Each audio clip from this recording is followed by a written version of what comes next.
తల్లి కడుపున పుడతాం. నిజానికి ఈ తల్లి కడుపున పుట్టాలి అని ఎవరు నిర్ణయించుకోరు. అమ్మ కడుపులో కటిక చీకట్లో తల కిందకి కాళ్ళు పైకి పెట్టి 9 నెలలు పెరిగిన తరువాత తాను విసర్జించిన మలమూత్రములలో ఉంచి పుట్టినటువంటి క్రిమికీటకములే కోమలమైన తన శరీరాన్ని కొరుకుతుంటే బాధపడలేక చిట్ట చివరికి ప్రసవమై తల్లి కడుపులోంచి బయటికి వచ్చినటువంటి శిశువు ఒక్కసారి 6 అడుగుల ఎత్తు ఉన్నటువంటి పెద్ద పెద్ద ఆకారాలు, దీపాలు, కాంతి, దానికి తోడు మాటలు ఇవన్నీ వినపడి శరీరావయవములు పనిచేయడం ఆగిపోయి మూత్రపిండాలు, గుండె మొదలైనటువంటివి కూడా ఆగిపోయే పరిస్థితి ఏర్పడితే అప్పుడు అమ్మ తొలి దైవమై ఆమె యొక్క స్థలము నుండి కోలోస్ట్రం అనబడేటటువంటి పసుపు పచ్చటి ఎరుపు రంగులో ఉన్న ముద్ద, ఒక ద్రవం విడుదలవుతుంది.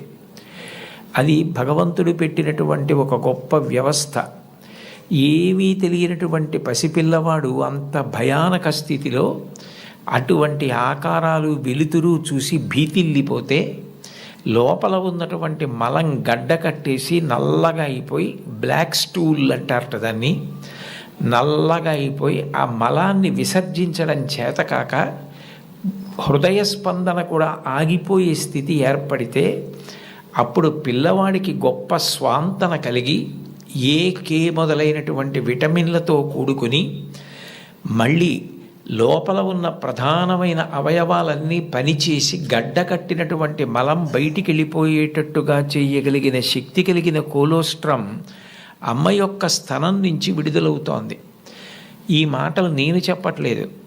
చాలా ప్రఖ్యాతమైనటువంటి ఒక గైనకాలజిస్ట్, ఒక డాక్టర్ గారు, రామాంజనేయులు గారని, వారు ఒక పుస్తకం రాశారు.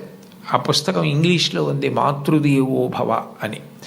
ఆ పుస్తకంలో ఆయన వైద్యశాస్త్రాన్ని స్త్రీకి అన్వయం చేసి అసలు స్త్రీ అన్న ప్రాణి లేకపోతే ఈ సృష్టి లేదు, ఒకవేళ సృష్టి జరిగినా నిలబడే అవకాశం లేదు. తండ్రి కోట్లకు పడగలెత్తినవాడు కావచ్చు, గొప్ప అధికారి కావచ్చు, కానీ పుట్టినటువంటి పసిబిడ్డ ఆకలితో ఏడుస్తుంటే ఆ పసిబిడ్డకి పాలు పట్టగలిగినటువంటి శక్తి అమ్మకు ఒక్కదానికే ఉంటుంది. నేను ఈ బిడ్డని రక్షించుకోవాలి అన్న తాపత్రయం, ఆ తిరుగులేని ప్రేమ అమ్మకి మాత్రమే ఉంటుంది. అది కేవలం మనిషిలో కాదు. మీరు ఏ ప్రాణిని తీసుకోండి, కోడి గ్రద్దని చూస్తే హడిలిపోతుంది. అట్లాంటి కోడి తన గుడ్లని పొదిగి పిల్లల్ని చేసిన తరువాత ఆ పిల్లలు కొంచెం దూరం వెళ్ళి ఏదైనా తింటూ ఉంటే ఎక్కడ గ్రద్ద వచ్చి పిల్లల్ని తన్నుకుపోతుందో అని మెడ ఎత్తిపెట్టి ఆకాశం వంక చూస్తూ కొక్కొక్కొక్కొక్కొక్కొక్కొ అంటూ, ఒకవేళ గ్రద్ద వస్తే 2 రెక్కలు ఎత్తిపెట్టి పిల్లలన్నింటినీ రెక్కల కిందకి తెచ్చేసుకుని రెక్కలు ముడిచేసి కంఠం ఎత్తిపెట్టి ముందు నా కంఠాన్ని కోసేసి అప్పుడు నా పిల్లల్ని చెనకు అని గ్రద్దకి ఎదురు తిరుగుతుంది. ఒక కోడికి ఎవరు నేర్పారు తన పిల్లల్ని కాపాడుకోమని? స్త్రీ ప్రాణి. కోడి పుంజుకు లేదు ఈ లక్షణం, కోడి పెట్టకుంది ఈ లక్షణం, ఆడ కుక్కకుంది ఈ లక్షణం, ఆడ పందికుంది ఈ లక్షణం. స్త్రీ ప్రాణి ఎక్కడ ఉన్న లోకంలో బిడ్డల్ని కడుపులో పెంచుకోవడం, కడుపుని గర్భాలయం చేయడం, కన్న బిడ్డలకి పాలిచ్చి పెంచి పెద్ద చేయడం, అంత అవ్యాజానురాగంతో స్త్రీ చేసేటటువంటి త్యాగం లేకపోతే ఈ సమాజం లేదు. భగవంతుడి మీద తప్ప అన్యం మీద స్తోత్రం చెయ్యని శంకరాచార్యుల వారు తండ్రి మీద కూడా చెప్పాల, అమ్మ మీద మాత్రం 5 శ్లోకాలు చెప్పారు. 5 శ్లోకాల్లో ఒక శ్లోకంలో అంటారు, ఆస్తాం తావదీయం ప్రసూతి సమయే దుర్వార శూలవ్యధ నైరుచ్యం తనుశోషణం మలమయీ శయ్యాచ సంవత్సరి ఏకస్యాపి నగర్భభారణ భరక్లేశస్య యస్య క్షమః దాతుం నిష్కృతి ఉన్నతోపి తనయత్తస్యై జనన్యై నమః అంటారు. 9 నెలలు కడుపు పెద్దదై వికారమును పొంది తాను వంగలేక, పని చేసుకోలేక, తిందామంటే ఆహారం సహించక ఎంతో కష్టపడి తాను మరణ సదృశమైనటువంటి వేదన పొంది అన్ని నిప్పులు పడి బిడ్డని ప్రసవించి ఆ బిడ్డకి పాలిచ్చి పెంచి పెద్ద చేసి 1 ఏడాది పాటు చలికాలం లేదు, వర్షాకాలం లేదు. మంచంలోనే మలమూత్ర విసర్జన చేస్తే ఆ మలమూత్రములను తుడిచి కడిగి బిడ్డని రక్షించి తాను ఉపవాసాలు చేసి చిట్ట చివరికి అవసరమైతే పిల్లవాడు ఎంత పెద్దవాడైనా వాడికి ఏదైనా కించిత్ అనారోగ్యం కలిగిందంటే భయం వేసినటువంటి మనసుతో నా ఆయుర్దాయం కూడా నువ్వే పోసుకొని బ్రతుకని అనగలిగినటువంటి వ్యక్తి ప్రపంచంలో ఉంటే అది అమ్మ ఒక్కతే.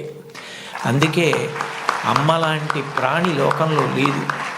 శాస్త్రాలు కూడా మొట్టమొదటి నమస్కారం ఎవరికి చేయించాయి అంటే మాతృదేవో భవ. మాతృదేవో భవ అంటే భగవంతుడు అమ్మ రూపంలో ఉన్నాడు అని కాదు దాని అర్థం. అమ్మయే భగవంతుడై ఉన్నది. భగవతి అమ్మ, అమ్మ భగవంతుడు రెండు కాదు.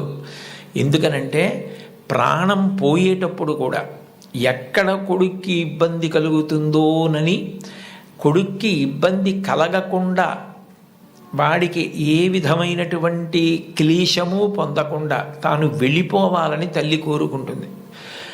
సభలో చెప్పడం నాకు ఇష్టం లేదు, కానీ నేను ఉద్యోగం చేసిన రోజుల్లో నాతో పాటు ఉద్యోగం చేసినటువంటి ఒక వ్యక్తి తల్లి, ఆమెకి గుండె నొప్పి వస్తోందని తెలిసినా కొడుక్కి చెప్తే ఎక్కడ కొడుకు వైద్యానికి తీసుకెడతాడో, ఎక్కడ కొడుక్కి చాలా డబ్బైపోతుందో, ఆడపిల్లలు పెళ్ళికి ఎదిగొచ్చారు, మగపిల్లలు చదువుకుంటున్నారని చెప్పడం మానేసి కొడుకు నిద్రపోవడానికి వెళ్ళిపోతుంటే పిలిచి ఒక్కసారి ఇలా కూర్చొని ఒళ్ళో తల పెట్టుకుంటానని, ఒళ్ళో తల పెట్టుకుని నేను నిద్రపోయిన తర్వాత నువ్వు వెళ్ళి పడుకో అని అంటే ఆవిడ ఉద్దేశ్యం ఏంటంటే ఆవిడ శాశ్వత నిద్రలోకి వెళ్ళిపోతోంది.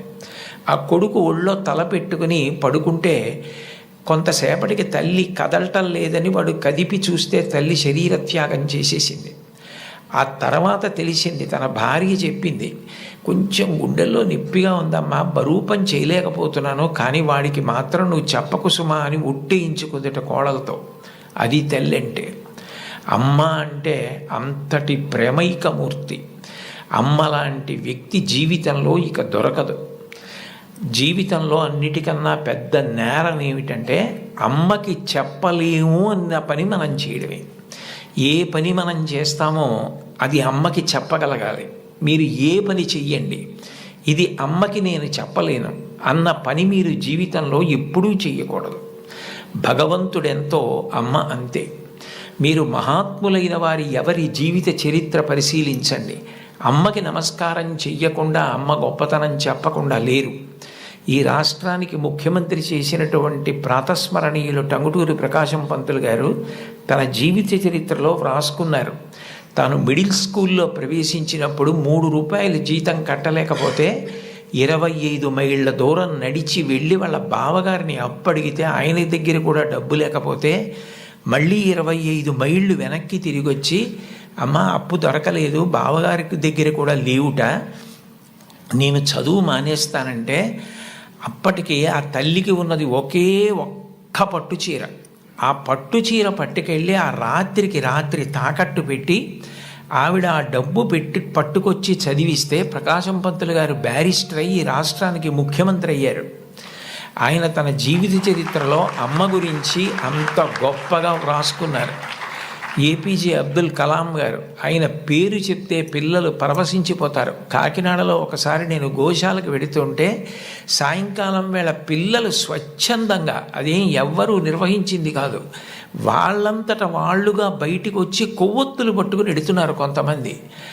నాకు ఏమిటి ఇక్కడ ఏమీ కనపట్టలేదు, ఇక్కడ ఏమీ నినాదాలు లేవు, నడిపిస్తున్న వాళ్ళు లేరు, పిల్లలు ఎందుకు కొవ్వొత్తులు పట్టుకుని వెళ్తున్నారని నేను వాళ్ళని అడిగాను, ఏమ్మా ఎందుకు ఎడుతున్నారని. మహానుభావుడు అబ్దుల్ కలాం గారు శరీరం విడిచిపెట్టేశారండి, అందుకని కొవ్వొత్తులు పట్టుకుని ఎడుతున్నా ఉన్నారు. నేను ఈ మధ్య కాలంలో ఒక నాయకుడు వెళ్ళిపోతే, ఒక వ్యక్తి మరణిస్తే పిల్లలు స్వచ్ఛందంగా కొవ్వొత్తులు పట్టుకుని వెళ్ళడం చూసింది అబ్దుల్ కలాం గారి విషయంలో చూశాను. అటువంటి అబ్దుల్ కలాం గారు వింగ్స్ ఆఫ్ ఫైర్ అని ఇంచుమించు తన జీవిత చరిత్ర ఆ పుస్తకంలో వ్రాసుకున్నారు. 2వ ప్రపంచ యుద్ధ సమయంలో గోధుమలు రేషన్లో దొరుకుతున్నటువంటి రోజుల్లో అమ్మగారు రొట్టెలు ఒత్తి పిల్లలందరికీ పెడుతుంటే అందరి తలో 4 రొట్టెలు తినాలి. ఆ రోజు రొట్టె కూర బాగుందని కలాం గారు ఇంకో రొట్టె వేయి అని తిన్నారు. అప్పటికి చిన్నవారు చదువుకుంటున్నారు.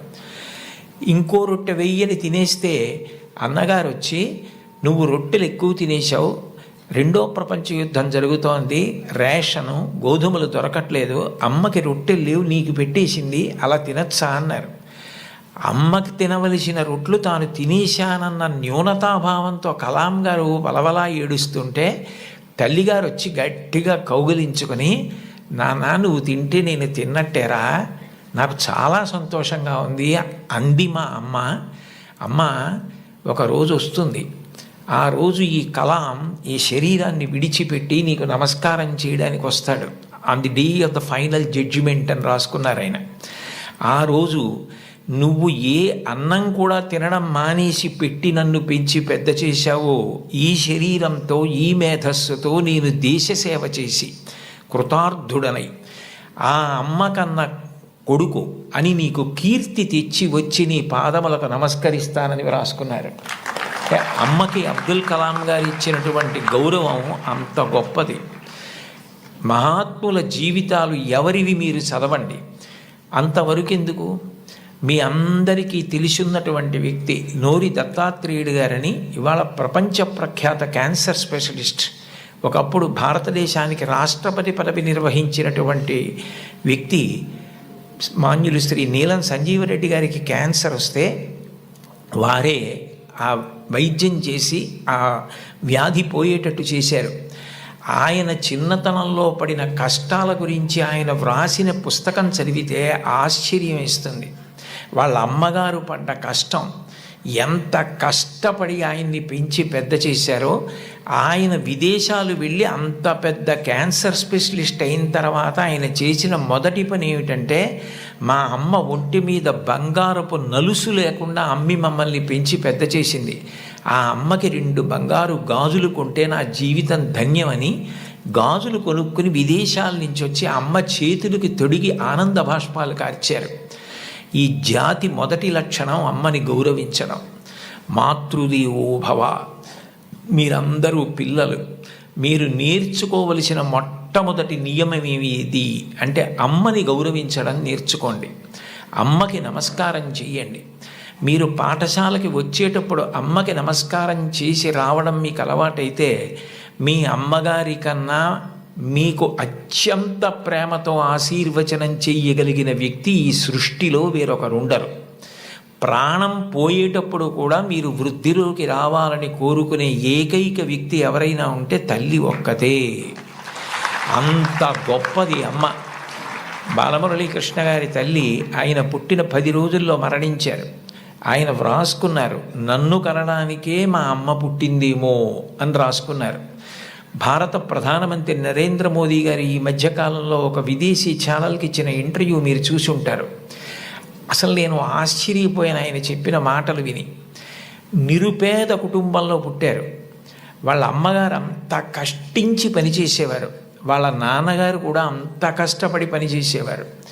ఆయన ఆ ఇంటర్వ్యూలో ఒక మాట అన్నారు, అసలు నాకు బూట్లు వేసుకోవడం అంటే తెలియదు, కానీ బూట్లు లేవన్న పేదరికం మా మనసుకి అందకుండా మా అమ్మ పెంచింది.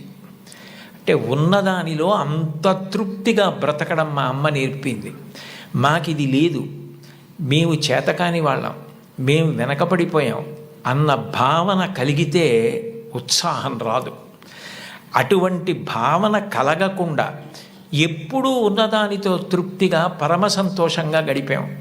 అన్నదమ్ములు, అక్క చెల్లెళ్ళు అందరం కలిసి అని ఆయన ఇంటర్వ్యూ చేస్తున్న వ్యక్తి వంక తిరిగి, ఇప్పుడు మన ఇద్దరం కూర్చున్న గది కన్నా కిటికీ లేని ఒకే తలుపు ఉన్న చిన్న గదిలో కలిసి మిలిసి బతికి పడుకుని పెరిగి పెద్దవాడినైన వాడిని చెప్పుకున్నారు. అటువంటి మహోత్కృష్టమైన వ్యక్తులు కూడా తల్లికి తండ్రికి అంత గౌరవం ఇచ్చారు. సందర్భం కాబట్టి ప్రస్తావిస్తున్నాను. మన గౌరవ ముఖ్యమంత్రి నారా చంద్రబాబు నాయుడు గారు స్వయంగా ఒక వ్యాసం రాశారు. తల్లికి జేజే, తండ్రికి జేజే, గురువుకు జేజే అని ఒక పుస్తకం ఉంది. ఆ పుస్తకంలో బహుశా నాకు జ్ఞాపకం ఉంటే 3వ వ్యాసం అనుకుంటాను. ఆ వ్యాసంలో ఆయన ఒక విషయం ప్రస్తావన చేశారు. వాళ్ళ అమ్మగారి పేరు అమ్మಣ್ಣమ్మగారు. ఆవిడ చిన్నతనంలో చంద్రబాబు నాయుడు గారిని పిలిచి ఒక కథ చెప్పారట. ఒరేయ్ నాన్న, మనిషి కష్టపడాలి. ఎందుకు కష్టపడాలో తెలుసా? ఒకరింట్లో ఒక పంది ఒక నక్క రెండు ఉండేవి. ఆ పంది చాలా కష్టపడి పనిచేసి మధ్యాహ్నం ఇంటికి భోజనానికి వచ్చేది. నక్క పని చేయడం మానేసి చెరుకు తోటల్లో తిరుగుతూ ఊళలు వేస్తూ వచ్చే ముందు బురదలో పొర్లాడి వచ్చేది. పంది ఒళ్ళు కడుక్కుని వచ్చేది. ఇంటికొచ్చి శుభ్రంగా ఉన్న పందిని చూసి ఇదేం పని చేయలేదనుకుని మంచినీళ్లు మాత్రమే పోసేవాడు యజమాని. నక్క ఒంటి నిండా బురదంటించుకోవడం చూసి ఇది బాగా కష్టపడింది అనుకుని బాగా దానికి తిండి పెట్టేవాడు. మోసం ఎన్నాళ్ళు దాగుతుంది? కొన్నాళ్ళకి ఎవరు కష్టపడుతున్నారో తెలిసిపోయింది. తెలిసిపోయిన తర్వాత నక్కని కొట్టి తరిమేసి పందికి తన పిల్లనిచ్చి పెళ్లి చేసి ఇల్లరికం అల్లుడిగా తెచ్చుకున్నాడు రా, ఇంటి పనివాడు ఇంటల్లుడయ్యాడు రా. కష్టపడిన వాడు వెనక్కి తిరిగి చూడడు జీవితంలో. కష్టపడడం నేర్చుకో అని మా అమ్మ నాకు చిన్నతనంలో చెప్పింది. మా అమ్మ చెప్పిన కథ నా జీవితానికి దిశానిర్దేశం చేసింది. ఆనాటికి ఈనాటికి ఏనాటికి నాకే కాదు మా ఊరంతటికి అదే భగవద్గీత. నేను యథాతథంగా ఆయన వ్రాసిన వ్యాసంలో మాటలే చెప్తున్నాను. ఆ మాటలే నాకు స్ఫూర్తి. ఇప్పటికీ కష్టపడడం నాకు అంత సంతోషం. ఆ కష్టపడడం అన్నది నేను మా అమ్మగారి దగ్గర నేర్చుకున్నాను. ఆ కష్టపడే ఇవాళ ఈ స్థితికి వచ్చాను. నేను ముఖ్యమంత్రినైనా మా అమ్మగారు మాత్రం మా ఇంట్లో గట్టిగా 3 రోజులు ఉండడానికి ఇష్టపడేది కాదు. మళ్ళీ వెళ్ళిపోయి ఆ నారావారి పల్లెలో తెల్లవారి 5 గంటలకి లేచి గొడ్డు గోద పొలము పనులు అవి చేసుకోవడము, ఆ కష్టపడ్డము ఆవిడికి ఎంత సంతోషము అని అమ్మగారి ప్రేరణతో తాను ఎంత వృద్ధిలోకి వచ్చారో వ్రాసుకున్నారు. నేను ఏదో 4-5 విషయాలు మాత్రమే ప్రస్తావించాను. లోకంలో తల్లిని మించిన దైవం లేదు. మీరు జీవితంలో ఎప్పుడైనా అమ్మ నువ్వేం చేశావని అడిగితే, మీరు అమ్మకి చెప్పలేని స్థితి కలిగితే, మీరు చేసిన పని మీ అమ్మగారికి మీరు చెప్పలేకపోతే అంతకన్నా ఆత్మద్రోహం ఇంకొకటి లేదు. మీరు ఏది చేసినా మీ అమ్మగారికి చెప్పగలగాలి. ఇది నేను మా అమ్మకి చెప్పలేను అన్న పని చెయ్యకండి. మీరు ఒకవేళ తప్పు చేసినా మిమ్మల్ని క్షమించడానికి సిద్ధంగా ఉండే మొదటి వ్యక్తి ఈ ప్రపంచంలో ఎవరైనా ఉంటే అమ్మే. అమ్మకి చెప్పకుండా ఉండకండి. అమ్మ ఒకవేళ మిమ్మల్ని దెబ్బలాడి ఇక పైన ఇట్లా చెయ్యకు అంటే ఇక మళ్ళీ ఆ తప్పు చెయ్యకండి. మీరు పిల్లలు కాబట్టి ఒకసారి చెయ్యొచ్చు ఎప్పుడైనా, కానీ పొరపాటు జరిగిన మీ అమ్మగారికి చెప్పండి, వద్దంటే మాత్రం చేయకండి. బహుశా కుటుంబం దగ్గరే నైతిక విలువలు మొదలవుతాయి. కుటుంబ విలువల గురించి ప్రస్తావన చెయ్యండి అని చెప్పి తన అనుభవంతో ఆయన నాకు సూచన చేయడానికి కారణం అదే అయి ఉంటుంది. తల్లి ఎంత గొప్పదో తండ్రి అంత గొప్పవాడు. తండ్రిని జీవితాంతం దైవంతో సమానంగా చూడాలి. పితృదేవో భవ, భగవంతుడే తండ్రి రూపంలో ఉన్నాడు. వేదంలో యజుర్వేదంలో అష్టమానువాకంలో రుద్రాధ్యాయంలో అంటారు, నమ శంకరాయచ మయస్కరాయచ నమ శివాయచ శివతరాయచ అని. మన కంటికి కనపడని భగవంతుడు తండ్రి రూపంలో ఇంట్లో తిరుగుతున్నాడు. ఎప్పుడు బిడ్డ వృద్ధిలోకి రావాలని అహరహం కోరుకునేవాడు ఎవరైనా ఉంటే తండ్రి.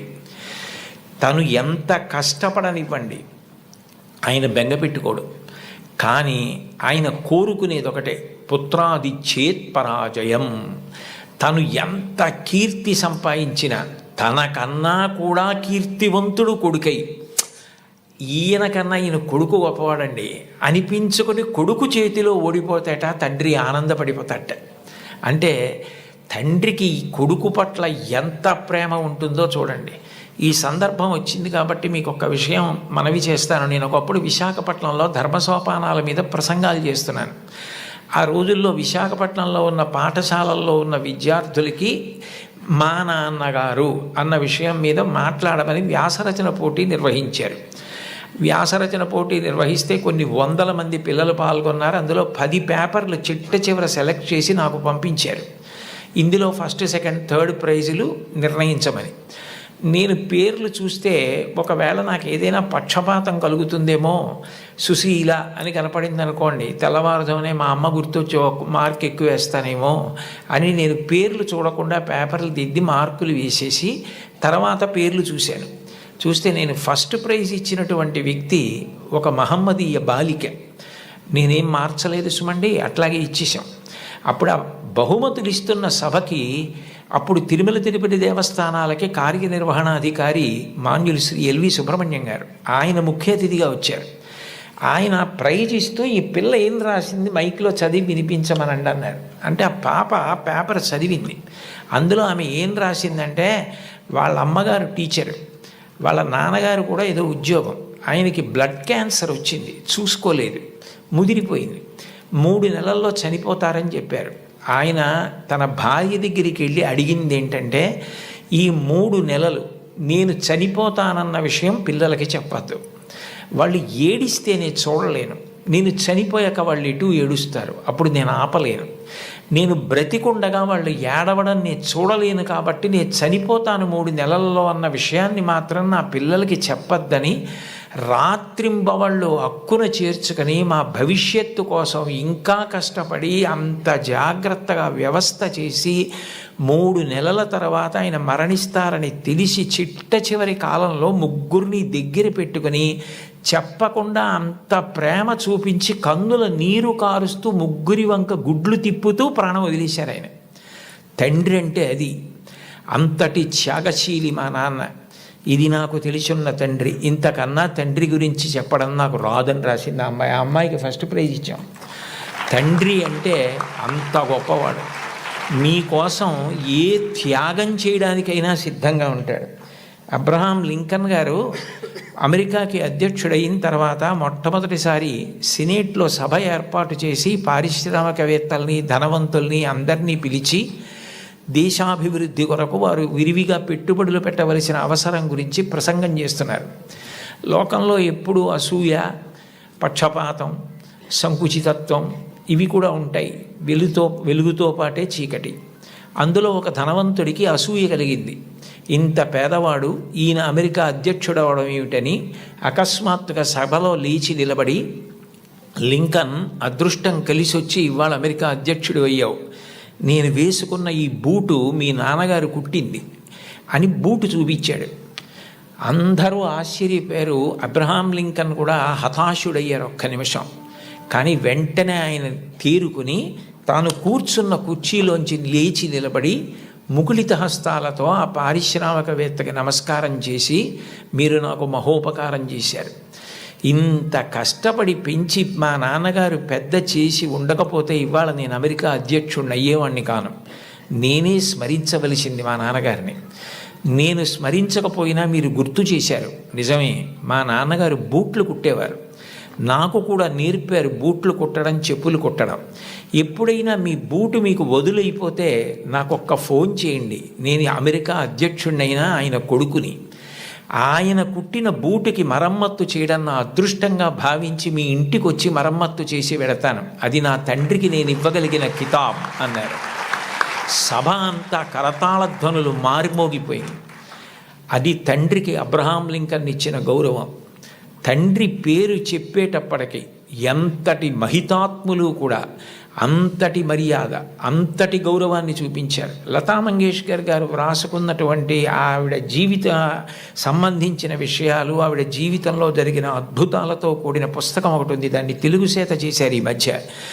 ఆ పుస్తకం మీరు చదివితే అందులో మీకు ఒక ఆశ్చర్యకరమైన సంఘటన కనపడుతుంది.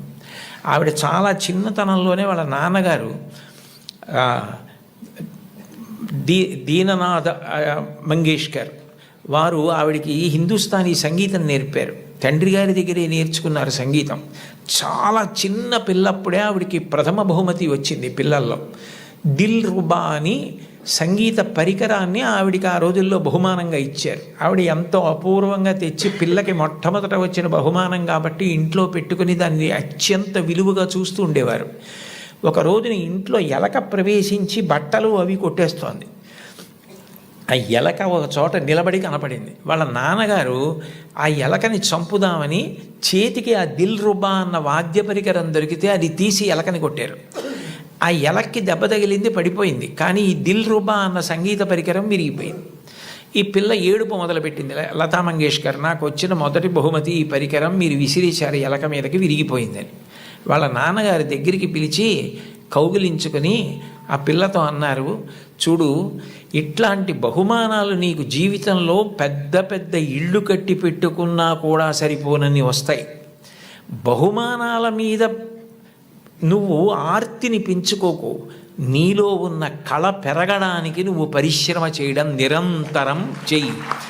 నీ కళని పెంచుకోవడం మీద ఆర్తి నీకు నిలబడితే నీ వెంట ఇట్లాంటి బహుమానాలు పరుగులు పెడతాయన్నారు. భారతరత్న వచ్చిన తరువాత, పద్మవిభూషణ్ వచ్చిన తరువాత వాళ్ళ అమ్మగారు ఆహా అన్నప్పుడు ఆవిడ సభలో ఈ విషయం చెప్పారు. వాళ్ళ నాన్నగారిని గుర్తు చేసుకొని, మా నాన్నగారు చెప్పిన ఆ మాట నన్ను జీవితంలో నిలబెట్టిందని 2 సంఘటనలు చెప్పారు ఆవిడ. 2 అణాల నాణ్యం ఉండేది ఆ రోజుల్లో. ఆ 2 అణాల నాణ్యం, చల్లని నాణ్యం ఒకటి ఇంట్లో ఉంది, ఓ పక్కన పడేసి, ఓ పిల్లాడు నేను మారుస్తాను ఈ నాణ్యమని దుకాణానికి పట్టుకెళ్ళి ఏదో వస్తువులు అడిగితే ఆ చిల్లర నాణ్యం చూసి ఆ సరుకులమ్మే వ్యక్తి ఇది చల్లని నాణ్యం అవతల పోవని పంపించేశాడు. లతా మంగేష్కర్ చిన్నపిల్ల గౌన్లు వేసుకొని తిరుగుతున్న రోజులు, నేను చూడు వెళ్ళి విజయం సాధించి సరుకులు పట్టుకొస్తానని పరిగెత్తికెళ్ళి గల్లా పెట్టెని ఉండేది, అది పెట్టె తెరవక్కర్లేదు, కన్న ఉండేది, అందులోంచి నాణ్యాలు పడేసేవారు పూర్వం. ఆమె వెళ్ళి ఇదిగో బేడ అంటే 2 అణాల నాణ్యం అనమాట, ఆ కన్నంలోంచి లోపల పడేసి కావలసిన వస్తువులను తీసుకుని వచ్చేసింది ఇంటికి. వస్తువుని ఆ పిల్లాన్ని చూసి, చూడు నువ్వు వెళ్ళి చల్లని బేడతో ఏం తేలైపోయావు, నేను తెచ్చానంది. ఆ మాట విన్నారు. విని లోపల నుంచి బయటికి వచ్చి దీననాథ్ మంగేష్కర్, నువ్వు నీ గొప్ప కాదు, నువ్వు నా కూతురువని మీ పెట్టెలో పడేశాను ఇవ్వండి అంటే తీసి చూడకుండా వస్తువులు ఇచ్చేశాడు. కానీ ఇవాళ సాయంకాలం ఆయన డబ్బులు లెక్క పెట్టుకుంటాడు. చల్లని బేడ దొరుకుతుంది, గుర్తు పట్టచ్చు పట్టకపోవచ్చు. నువ్వు ఇలా మోసం చేయడం ఈ వయస్సులో నేర్చుకుంటే నీ జీవితం ఎలా వృద్ధిలోకి వస్తుంది, నువ్వు ఎట్లా బాగుపడతావు? ఈసారికి నీకు చిన్నతనం కలిగితే కలిగింది, నీకు ఇంకొక బేడ ఇస్తాను, ఈ బేడ పట్టుకెళ్ళి నువ్వు ఆయనకి ఇచ్చేసి, అయ్యా నేను మిమ్మల్ని మోసం చేశాను, మీ గళ్ళాపెట్టెలో వేసింది సరి అయిన బేడ కాదు, నేను తప్పు చేశాను, ఇంకెప్పుడు ఇట్లాంటి పని చేయను, నా తండ్రికి అగౌరవం తేను, మా నాన్నగారికి ఈ విషయం తెలియదు, నన్ను మందలించి పంపారు అని చెప్పి వెళ్ళి ఇచ్చేసి వచ్చేసేయండి. ఆమె ఆ నాణ్యం పట్టుకెళ్ళి ఇచ్చేసి క్షమాపణ చెప్పి వచ్చేశారు. ఆ సంఘటన నా జీవితాంతం నాకు జ్ఞాపకం ఉండిపోయింది. ఆ పైన నా జీవితంలో నేను ఎప్పుడూ ఎవరిని మోసం చేయడానికి ఇష్టపడలేదు, మా నాన్నగారి ముఖం ఆయన మాట గుర్తొచ్చింది అని చెప్పుకుందావిడ. తండ్రి మాట పిల్లల్ని చిక్కుతుంది, తండ్రి మాట పెడచెవిన పెట్టకండి. తండ్రి గారు మిమ్మల్ని ప్రేమగా పిలిచి చెప్పినా, కోపంగా చెప్పినా, తండ్రి యొక్క వ్యధ, ఆయన హృదయంలో మీరు పాడైపోకూడదన్న ఆర్తి ఉంటుంది తప్ప మిమ్మల్ని ఏదో దండించాలనేటటువంటి తాపత్రయం ఉండదు. తండ్రి మిమ్మల్ని ఎప్పుడు ఏ మాట అన్నా దాన్ని ప్రేమతో, నాన్నగారు తప్ప ఎవరంటారు ఇట్లా, ఆయనకి తప్ప అధికారం ఎవరికి ఉంది, మా అమ్మకి తప్ప ఎవరికి ఉంది అధికారం అని మీ అమ్మగారి మాట, నాన్నగారి మాట వినడం మీరు నేర్చుకోండి. మీకు తెలియకుండానే మీకు నైతిక విలువలు చాలా అలవాటు అవుతాయి. ఎందుకంటే మీరు పాడయ్యే మాటలు, మీరు పాటించకూడని మాటలు మీ తల్లిదండ్రులు మీకు ఎప్పుడూ చెప్పరు. కుటుంబ విలువల్లో మీరు తప్పకుండా గమనించవలసినది, తల్లి తండ్రి ఎంత గొప్పవాళ్ళో మీ తోబుట్టువులు కూడా అంతే గొప్పవాళ్ళు. మీ కన్నా ముందు పుట్టిన అన్నని గౌరవించాలి, మీకన్నా వెనక పుట్టిన వాళ్ళని మీరు అంత ప్రేమించగలగాలి. ఒక్కొక్క వ్యక్తి యొక్క జీవితం చెక్కబడడానికి కారణం ఒక్కొక్కసారి తోబుట్టువులు అవుతారు. Playing it in my way అని సచిన్ టెండూల్కర్ ఒక పుస్తకం రాశారు. మీరందరికీ పిల్లలు కాబట్టి మీకు బహుశా సచిన్ టెండూల్కర్ గారు అంటే చాలా ప్రీతి ఉంటుంది. మీరు ఆయన రాసిన పుస్తకం చదివారేమో అని నేను అనుకుంటున్నాను, కొంతమంది పిల్లలైనా. అందులో ఆయన ఒక విషయం రాశారు. ఆయన చిన్నతనంలో ఆ రోజుల్లో అచ్రేకర్ గారిని క్రికెట్లో ఆయన దగ్గర నేర్చుకోవడం అంటే చాలా గొప్ప. అచ్రేకర్ గారి దగ్గర క్రికెట్లో శిక్షణ పొందడం కోసం టెండూల్కర్ గారు వెళ్ళినప్పుడు ఆయన్ని తీసుకెళ్ళింది ఆయన అన్నగారు అజిత్. అచ్రేకర్ టెండూల్కర్ని నిలబెట్టి కొన్ని బాల్స్ బౌలింగ్ చేయించి ఏది ఆడు అన్నారు. అస్సలు సరిగా ఆడలేకపోయారు టెండూల్కర్. ఆడలేకపోతే వెంటనే గురువుగారు అచ్రేకర్ చూసి, అబ్బాయి పిల్లవాడు ఇంకా సరిపోడు, వచ్చే వేసంకాలం సెలవుల్లో తీసుకురండి అన్నారు. అన్నగారు అజిత్ పరిగెత్తుకుంటూ అచ్రేకర్ దగ్గరికి వెళ్ళి, కాదు కాదు, మా వాడి వ్యక్తిత్వంలో ఒక బలహీనత ఉంది, వాడు చాలా మొహమాటస్తుడు, సిగ్గు, భయం, బిడియం, మీరు చూస్తున్నారన్న బిడియంతో ఆడలేకపోయాడు, మీరు సరే నువ్వు కాసేపు ఆడుతుండు నాకు పనుంది అని దయచేసి మీరు కొంచెం దూరంగా వెళ్ళిపోయి మా వాడి ఆట తీరు పరిశీలించండి, అప్పుడు మీకు నచ్చకపోతే మా వాడిని తీసుకోవద్దన్నారు. ఏమిటో ఈ పిల్లాడు ఇంత ఆర్తిగా చెప్తున్నాడు తమ్ముడు గురించి చూద్దామని అచ్రేకర్ గారు సరే అట్లాగే చేస్తానని, టెండూల్కర్ నువ్వు ఆడుతుండు నాకు చిన్న పనుంది మళ్ళీ వస్తానని దూరంగా వెళ్ళిపోయి చూశారు. అద్భుతమైన స్ట్రైట్ డ్రైవ్స్ కొడుతున్నాడు టెండూల్కర్ గారు. చూసి ఆశ్చర్యపోయినటువంటి అచ్రేకర్ తిరిగి వచ్చి టెండూల్కర్ని శిక్షణ ఇవ్వడానికి తీసుకున్నారు. అచ్రేకర్ చెప్పినటువంటి పాఠాలు, బంతిని ఎలా ఆడాలన్న దాని విషయంలో గురువు నేర్పినటువంటి మాట ఎంత పని చేసిందంటే టెండూల్కర్ మీద అలసట అన్నది లేదు. ఆఖరికి బంతేసేవాడు లేకపోతే మేజోడు సాక్లో క్రికెట్ బాల్ కట్టి తాడు కట్టి గడప మధ్యలో కట్టుకుని అటు ఇటు వెళ్లకుండా స్ట్రైట్ డ్రైవ్స్ కొట్టడం ప్రాక్టీస్ చేశారు వాళ్ళ మేనత్ ఇంట్లో. ఆ తర్వాత భారతరత్న అయ్యారు టెండూల్కర్.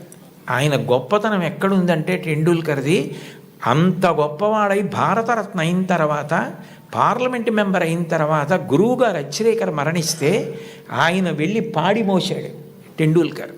అది గురువు పట్ల ఇవ్వవలసిన గౌరవం. తల్లి తండ్రి ఎంత గొప్పవారో గురువు అంత గొప్పవాడు. తోడపుట్టినవాడు అంత అక్కరకొస్తారు. జీవితంలో తోడపుట్టిన వాళ్ళన్న వాళ్ళు మాత్రం వాళ్ళే. ఎక్కడికి వెళ్ళినా స్నేహితులు దొరకచ్చు, ఎక్కడికి వెళ్ళినా బంధువులు ఉండొచ్చు. దేశే దేశే కళత్రాణి దేశే దేశే చ బాంధవాహ తంతు దేశం నపశ్యామి ఎత్ర భ్రాత సహోదర అంటాడు రామాయణంలో రాముడు. ఎక్కడికి వెళ్ళినా బంధువులు స్నేహితులు దొరకచ్చు, కానీ తోడపుట్టిన వాళ్ళన్న వాళ్ళు మాత్రం ఆ జన్మకి వాళ్ళే. వాళ్ళని ప్రేమించడం, వాళ్ళతో దెబ్బలాడకపోవడం, వాళ్ళతో ప్రేమ భావనతో ఉండడం, వాళ్ళతో గౌరవంగా ఉండడం. చెల్లిని తమ్ముణ్ణి మార్గదర్శనం చేసి సచిన్ టెండూల్కర్కి అజిత్ చేసినట్టు చక్కగా వృద్ధిలోకి రావడం తెలుసుకోండి. అంతవరకు ఎందుకు అంటే ఒక్కొక్క విషయం తీసుకునేటప్పటికీ నాకు ఏవేవో జ్ఞాపకానికి వచ్చేస్తుంటాయి. అబ్దుల్ కలాం గారే వింగ్స్ ఆఫ్ ఫైర్లో ఒక చోట రాసుకున్నారు, ఆయనకి కోరిక తపన ఎట్లాగైనా మెడ్రాస్ ఇన్స్టిట్యూట్ ఆఫ్ టెక్నాలజీలో ఏరోనాటికల్ ఇంజనీరింగ్ చదవాలని. సీట్ వచ్చింది. 1000 రూపాయలు కట్టాలి. ఆ రోజుల్లో 1000 రూపాయలు లేవు, నాన్నగారికి ఇచ్చే పరిస్థితి లేదు, ఆయన కలలు నెరవేరే అవకాశం లేదు. అటువంటప్పుడు ఆయన తోబుట్టువు జోహ్రా అనుకుంటాను, నేను చాలా రోజులైంది చదివి. ఆ జోహ్రా ఆయన తోబుట్టువు ఆమె చేతి గాజులు గొలుసులు తాకట్టు పెట్టి తీసుకొచ్చి కలాం గారికి ఇచ్చి నువ్వు చదువుకో అంది. కలాం గారు ఆనంద భాష్పాలతో ప్రతిజ్ఞ చేశారు, స్కాలర్షిప్ సంపాదించి నేను నీ నగలు కుదువ నుంచి విడిపించి మళ్ళీ నీకు తీసుకొచ్చి ఇచ్చేస్తాను చెల్లి అని చెప్పి, అక్క అని చెప్పి ఆయన వెళ్ళి చదువుకుని ఎంత గొప్పవారయ్యారో మీకు అందరికీ తెలుసు. తోబుట్టువులు అంత గొప్పగా ఆదుకుంటారు. తోబుట్టువులను నిర్లక్ష్యం చేయడం, మా అన్నయ్యతో నాకు మాటలు లేవండి, మా తమ్ముడితో నాకు మాటలు లేవండి, మా అక్కతో నాకు మాటలు లేవండి, ఈ మాట అనడం చాలా దారుణం. నీ తోడబుట్టిన వాడితోటే నువ్వు సర్దుకోవడం చేత కాని వాడివి సమాజంలో ఎవరితో సర్దుకుంటావు, ఎవరితో శాశ్వతంగా స్నేహాన్ని నెరపగలుగుతావు, నిన్నెవరు నమ్ముతారు? ఎంతమంది వచ్చినా నీ తోబుట్టువులు నీ ఇంటికి రాకపోతే ఏమిటో ఆయన ఊరందరికీ చెప్తారు కానండి, వాళ్ళ తమ్ముడే వాళ్ళ ఇంటికి రాడు, వాళ్ళ అన్నయ్యే వాళ్ళ ఇంటికి రాడు అంటారు. విలితి ప్రసంగం అవుతుంది. తోబుట్టువులతో సఖ్యత ఎప్పుడూ పాటించాలి. ఘర్షణ అన్నది ఉంటుంది. ఒక్కొక్కటి మనకిష్టమైంది తమ్ముడికి ఇష్టం లేకపోవచ్చు. ఏది ఇష్టం లేదో దాన్ని పరిహరించండి. ప్రేమగా ఉండడం, ప్రేమ పంచడం, అందరితో కలిసిమెలిసి ఉండడం బాగా నేర్చుకోండి. కుటుంబంలో మీరు ఏది నేర్చుకున్నారో అదే ముందుకొచ్చి పెద్దదవుతుంది సమాజంలో. కుటుంబంలో పెద్దవాళ్ళు తల్లిదండ్రులు ఉంటారు, సమానులు ఉంటారు, కింద చెల్లెళ్ళు ఉంటారు, తమ్ముళ్ళు ఉంటారు. మీరు దాన్నే పెంచితే, ఆ గది గోడలు పెంచితే అదే సమాజం. మీరు సమాజంలోకి వచ్చారనుకోండి, మీకన్నా బాగా చదువుకునే వాళ్ళు ఉంటారు. మీకన్నా బాగా చదువుకునే వాళ్ళని చూసి మీరు అసూయ పడకూడదు. వీళ్ళు ఎంత కష్టపడితే నాకన్నా ఇన్ని మార్కులు సంపాదించగలిగారు, కాబట్టి నేను కూడా కష్టపడతాను, కష్టపడి వీళ్లతో సమాన స్థాయిని పొందుతానని వాళ్ళని గౌరవించడం నేర్చుకోండి. మీతో సమానంగా మార్కులు వచ్చేవాళ్ళు ఉంటారు, నాతో సమానుడు అనకండి. అఫీషియల్ లాంగ్వేజ్లో మై ఈక్వలెంట్ కౌంటర్ పార్ట్ అంటుంటారు. అలా ఉదాసీన భావం పొందకండి. నాతో సమానుడంటే నేను ఎంత కష్టపడితే నాకు ఈ మార్కులు వచ్చాయి, అతను కూడా అంత కష్టపడితే కదా వచ్చాయి, కాబట్టి ఇతన్ని నేను గౌరవించాలని ప్రేమించండి. మీకన్నా తక్కువ వాళ్ళు ఎప్పుడన్నా కనపడ్డారనుకోండి, సమాజంలో మనకన్నా కింద ఉన్నవాడు, మనకన్నా పైన ఉన్నవాడు, మనకన్నా సమానుడు కనపడకుండా ఉండడు. ఈ ముగ్గురు కనపడి తీరుతారు మీకు. మీకన్నా చిన్నవాడు కనపడితే మీరు పరిహసించడం, వెటకారం ఆడడం, వాళ్ళని తక్కువ చేసి చూడడం నేర్చుకుంటే అంతకన్నా మానవత్వానికి చేటు ఇంకొకటి లేదు. మనకన్నా ఎవరైనా తక్కువలో కనపడితే వాళ్ళు వృద్ధిలోకి రావాలని మనస్ఫూర్తిగా భగవంతుణ్ణి ప్రార్థించాలి. వాళ్ళు గౌరవింపబడాలి అని కోరుకోవాలి. అంతేకాని తక్కువ చేసి చూడడం అన్నది జీవితంలో ఎప్పుడూ నేర్చుకోకూడదు.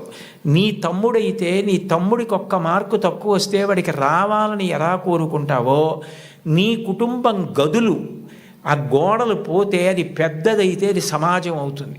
నువ్వు ఇంట్లో ఏం నేర్చుకున్నావో అదే రేపు సమాజంలో నువ్వు అమలు చేయగలుగుతావు.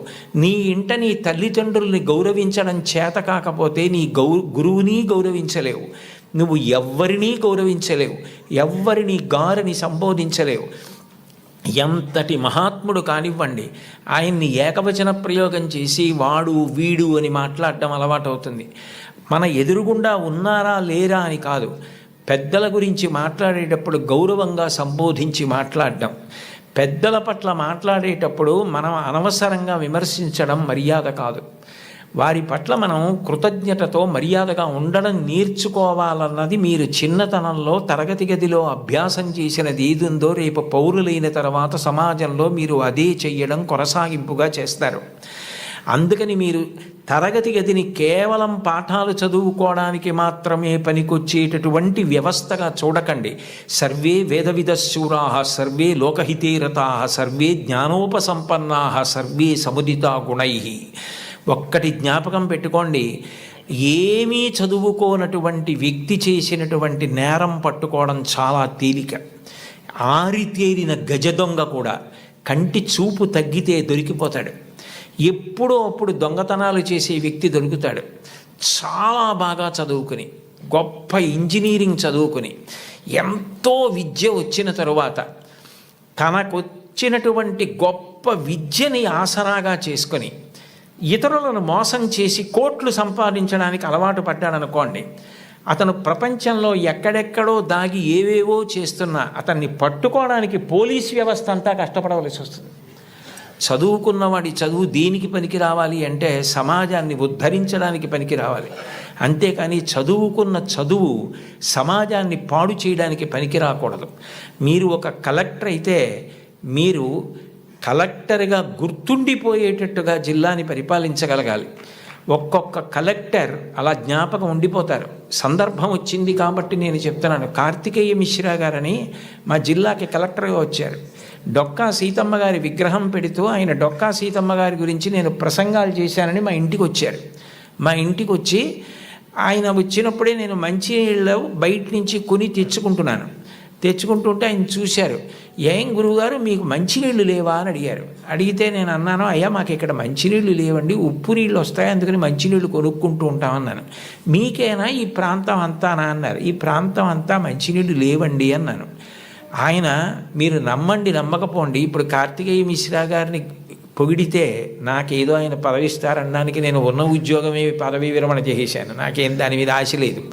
యథార్థం చెప్పాలి కాబట్టి చెప్తున్నాను. ఆయన హతాశులై సోఫాలో వెనక్కి కూర్చుని, నేను జిల్లా కలెక్టర్గా ఉన్న చోట మంచినీళ్ళు లేక ఇంతమంది ఇబ్బంది పడితే నాకు అది అవమానం గురువుగారు, పరమ అవమానం అని వెంటనే ఫోన్ చేసి అధికారులతో మాట్లాడి, మీరు నమ్మండి 10 రోజుల్లో ఇళ్ళకి కాదు కొళాయి వేయించుకోలేని వాళ్ళు నీళ్లు పట్టుకోవడానికి కూడా గొట్టాలు వేయించారు. ఇప్పటికే ఆ ప్రాంతం అంతా కార్తికేయ మిశ్రా గారిని తలుచుకుంటారు.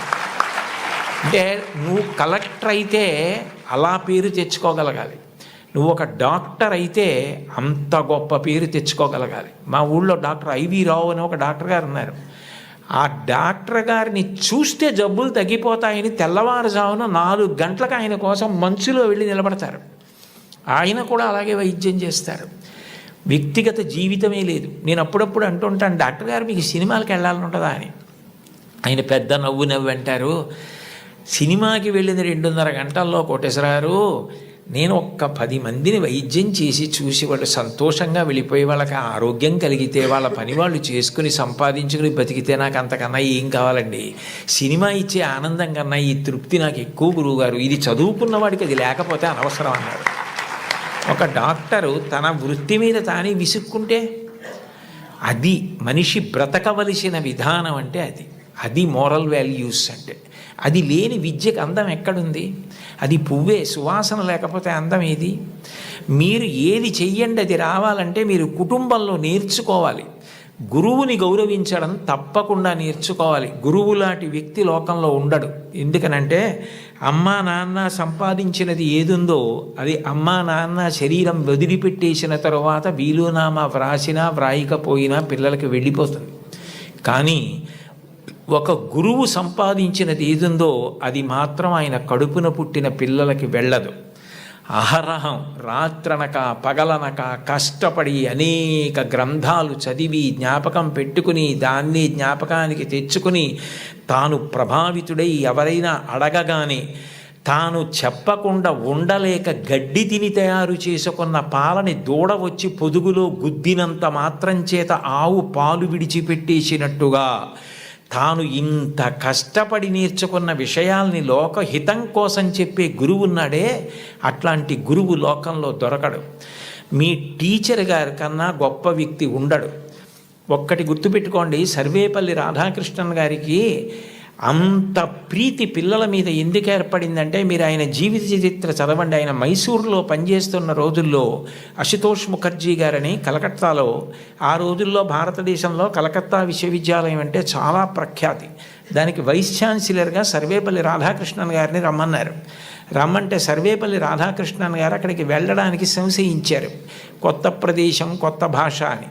కాదు మీరు రావలసిందే, ఇక్కడికి వస్తే మీకున్నటువంటి విద్య ప్రపంచ ప్రఖ్యాతి పొందుతుంది, మీరు రావలసిందే అంటే ఆయన అన్యమనస్కంగా మైసూరు విశ్వవిద్యాలయానికి రాజీనామా చేసి కలకత్తా విశ్వవిద్యాలయానికి వైస్ ఛాన్సలర్గా వెళ్ళిపోతున్నప్పుడు సామానంతా సర్దుకుని వెళ్ళడానికి సిద్ధపడ్డారు. మీరు రాధాకృష్ణన్ గారి జీవిత చరిత్ర చదవండి. నేను అక్షరం అబద్ధం చెప్పట్లేదు, అవసరం నాకు లేదు. గుర్రబండిలో మైసూర్ రైల్వే స్టేషన్కి వెళ్ళడానికి సర్వేపల్లి రాధాకృష్ణన్ గారు సిద్ధపడుతుంటే పిల్లలందరూ వచ్చి విశ్వవిద్యాలయం నుంచి, మీలాంటి గురువు మాకెక్కడ దొరుకుతాడు, మీరు చెప్పిన పాఠాలతో మేము ఇన్ని విషయాలు నేర్చుకున్నాం, మీరు గుర్రాలు లాగిన బండిలో వెళ్ళడానికి వీల్లేదని వీధులన్నీ మైసూర్ స్టేషన్ వరకు పువ్వులు చల్లి పిల్లలు గుర్రపు బండిని లాగి ఆ దంపతుల్ని కూర్చోపెట్టి మైసూర్ స్టేషన్కి తీసుకెళ్లారు. ట్రైన్ ఎక్కిస్తే రాధాకృష్ణన్ గారికి మైసూరు ప్లాట్ఫామ్ కనపడలేదు. అంతమంది పిల్లలు నిలబడి అశ్రుధారలతో ఆయన్ని విడిచి ఉండలేక ఏడుస్తూ ఆయనకి నమస్కారం చేస్తుండగా ట్రైన్ విడిపోతే ఒక ఉపాధ్యాయుడు పిల్లల మీద ఇంత ప్రభావం చూపించగలడనమాటని తన పుట్టినరోజుగా చేయవద్దని ఉపాధ్యాయ దినోత్సవంగా చేయమని తల్లి తండ్రి తర్వాత మీ భవిష్యత్తు గురించి అంత వెంపర్లాడే వ్యక్తి ఎవరైనా ఉంటే గురువు ఒక్కడే. అంబేద్కర్ గారు భారత రాజ్యాంగ నిర్మాత. తెల్లవారి లేస్తే ఆయన్ని స్మరిస్తాం. అటువంటి అంబేద్కర్ గారు భీమ్రావ్ అంబేద్కర్. నిజానికి ఆయన పేరులో భీమ్రావ్ అన్నది ఆయన పేరులోది కాదు. ఆయనకి చిన్నతనంలో ఒక్కొక్కసారి అన్నం తినడానికి ఇబ్బంది కలిగితే ఒక ఉపాధ్యాయుడు తాను తెచ్చుకుని మధ్యాహ్నం తినవలసిన భోజనంలోంచి కొంత భోజనాన్ని అంబేద్కర్ గారికి పెట్టి అంత ప్రేమతో చూశాడు. ఏ భీమ్రావ్ అన్న ఉపాధ్యాయుడు తనని అంత ప్రేమతో చూశాడో ఆ పేరు తన పేరులోకి కలుపుకున్నారు అంబేద్కర్ గారు. కలుపుకుని భీమ్రావ్ అంబేద్కర్ అని పెట్టుకున్నారు. మీరు కావాలంటే ఈ విషయాలు ఏపీజే అబ్దుల్ కలాం గారు ఇండామిటబుల్ స్పిరిట్ అని ఓ పుస్తకంలో ఎన్ని అద్భుత విషయాలు రాశారో అందులో ఇది కూడా ఉటంకించారు ఒకసారి ఒక సభలో. కాబట్టి గురువుని గౌరవించడం, అంబేద్కర్ గారిని గౌరవించడం అంటే అంబేద్కర్ గారు గురువుని ఎలా గౌరవించారు, టెండూల్కర్ తన గురువుని ఎలా గౌరవించాడు, గురువు పేరెత్తేటప్పటికీ ఈ దేశంలో ఎంత గౌరవాన్ని చూపించేవారు. ఎంఎస్ సుబ్బలక్ష్మి గారు చచ్చిపోతే కలాం గారు రాష్ట్రపతి భవన్ నుంచి చెన్నై వెళ్ళి నా తల్లి ఈ గడ్డ, నేను పుట్టిన ఈ దేశం, ఎంఎస్ సుబ్బలక్ష్మి ముగ్గురు నాకు తల్లు లేని పాడి మోశారు. అది సంస్కారం. వాళ్ళు చరిత్రలో మిగిలిపోయారు మహితాత్ములై.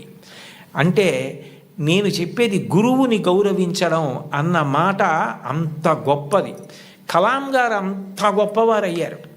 అంత గొప్పవారై రాష్ట్రపతి పదవి విడిచిపెట్టేసిన తర్వాత తిన్నగా పిల్లలకి పాఠం చెప్పడానికి వెళ్ళిపోయారు. ఈ దేశం పిల్లల గురించి ఆయనకి ఎంత ఆర్తో, మహానుభావుడు చిట్ట చివర గుండెపోటు వస్తుంటే కూడా పిల్లలకి మాట్లాడుతూ ఒరిగిపోయారు. అంతటి మహానుభావుడు పుట్టిన గడ్డ. అటువంటి కలాం గారు తన జీవితంలో అంత గొప్పవాడవడానికి కారణం ఒక గురువు అని రాసుకున్నారు.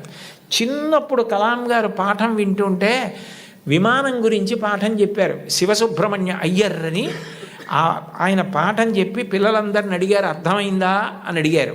కలాం గారు లేచి నాకు అర్థం కాలేదు అన్నారు. గురువుగారి దగ్గర ధైర్యంగా ఉండాలి. మీ అమ్మగారెంతో, మీ నాన్నగారెంతో, మీ గురువుగారు అంతే. వాళ్ళ తర్వాత మీ గురించి అంత ప్రేమ చూపించేది ఆయనే. మీరు గొప్పవారై మీరు వృద్ధిలోకి వస్తే అంత సంతోషపడిపోయేది ఆయనే. ఆ గురువుగారు అర్థం కాలేదా అన్నారు. ఇంకో 2-3 పిల్లలు లేచి అర్థం కాలేదన్నారు. సరే, అందరూ పిల్లలు సాయంకాలం సముద్ర తీరానికి రండి అన్నారు. రామేశ్వరంలో ఆ రోజుల్లో చదువుకునేవారు చిన్నప్పుడు కలాం గారు. రామేశ్వరం సముద్రపుటుడు ఉంది. అందరూ సముద్రపుటుడికి వెడితే ఒక పక్షి ఎలా ఎగురుతుందో, గాలిలో ఎలా వెడుతుందో, తిరగవలసి వస్తే కంఠం తోకని ఆధారం చేసి ఎలా తిరుగుతుందో, ఎలా దిగుతుందో పక్షిని చూపిస్తూ పాఠం చెప్పారు. అది ఆ పక్షిని చూస్తూ విన్న చిన్ని కలాం గారి మనసులో ఏరోనాటికల్ ఇంజనీరింగ్ మీద బీజాలు పడ్డాయి. వెళ్ళి గురువుగారిని అడిగారు, నాకు ఇలా అవ్వాలంటే ఏం చెయ్యాలని.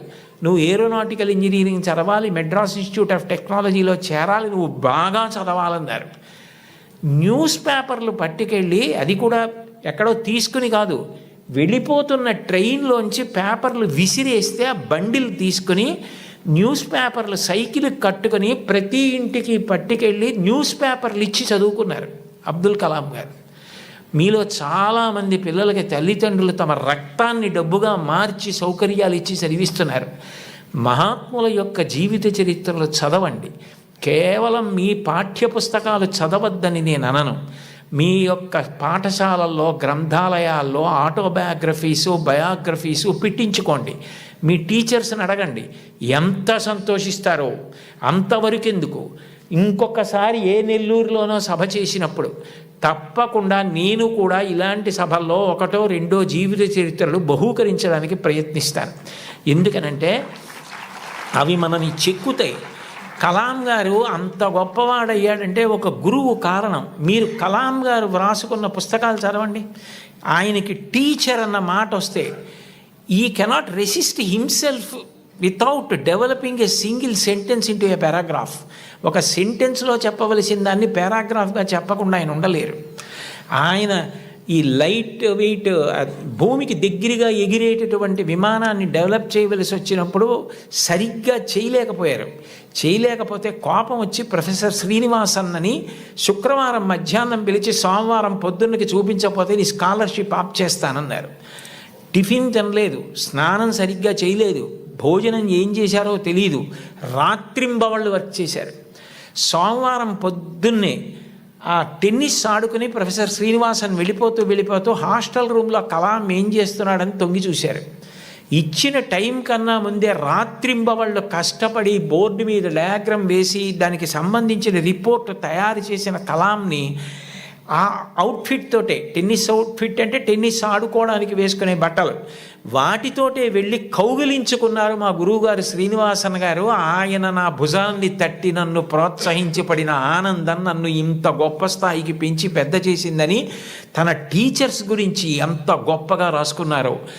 గురువుల్ని నింద చేయడం, గురువుల్ని విమర్శించడం, గురువుల్ని హాస్య వస్తువులుగా వాడుకోవడం ఈ జాతికి సిగ్గుచేటు.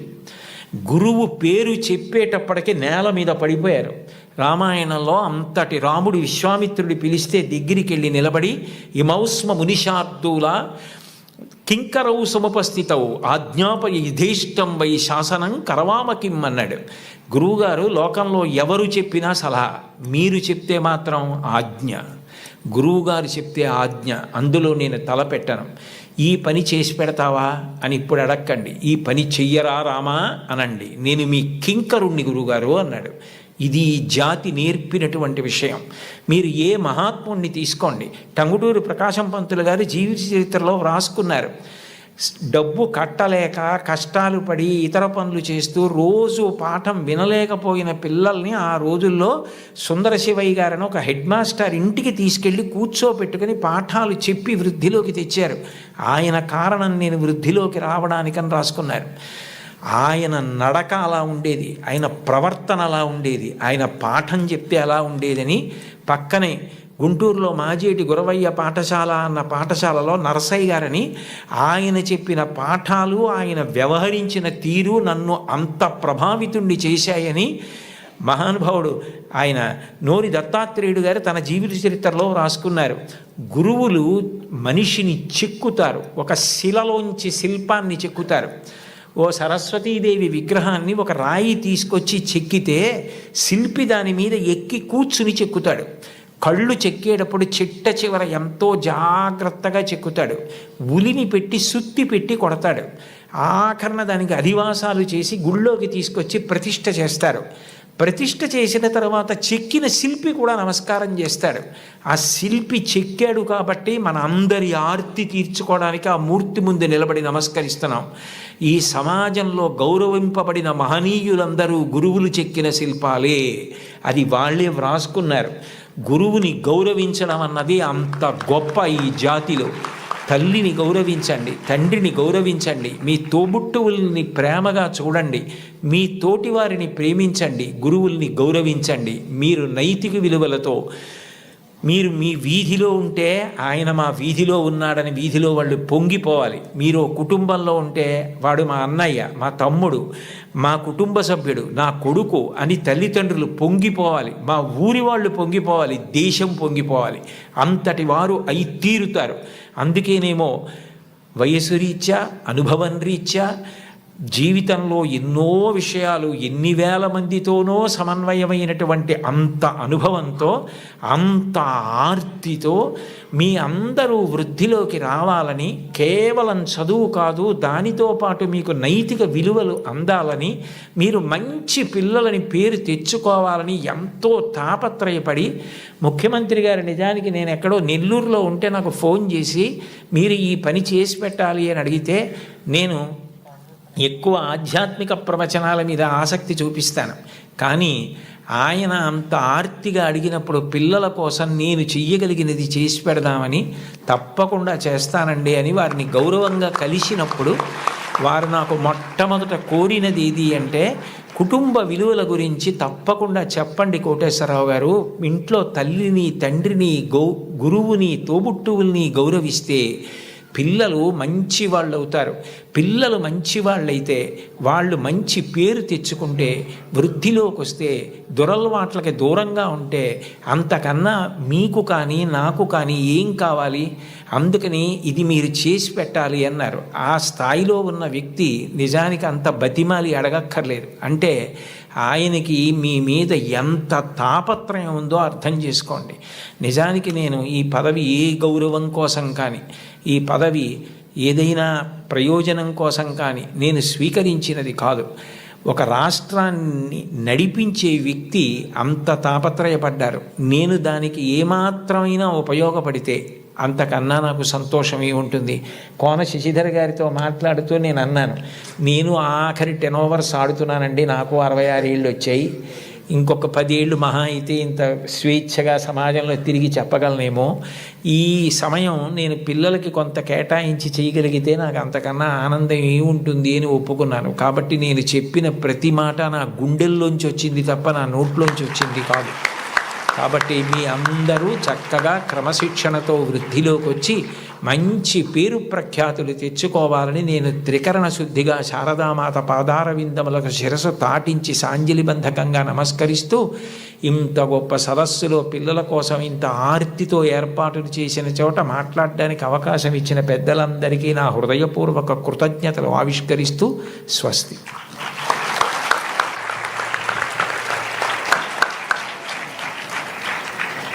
గురవే సర్వలోకానాం భిషజే భవరోగిణాం నిధయే సర్వ విద్యానాం దక్షిణామూర్తయే నమః.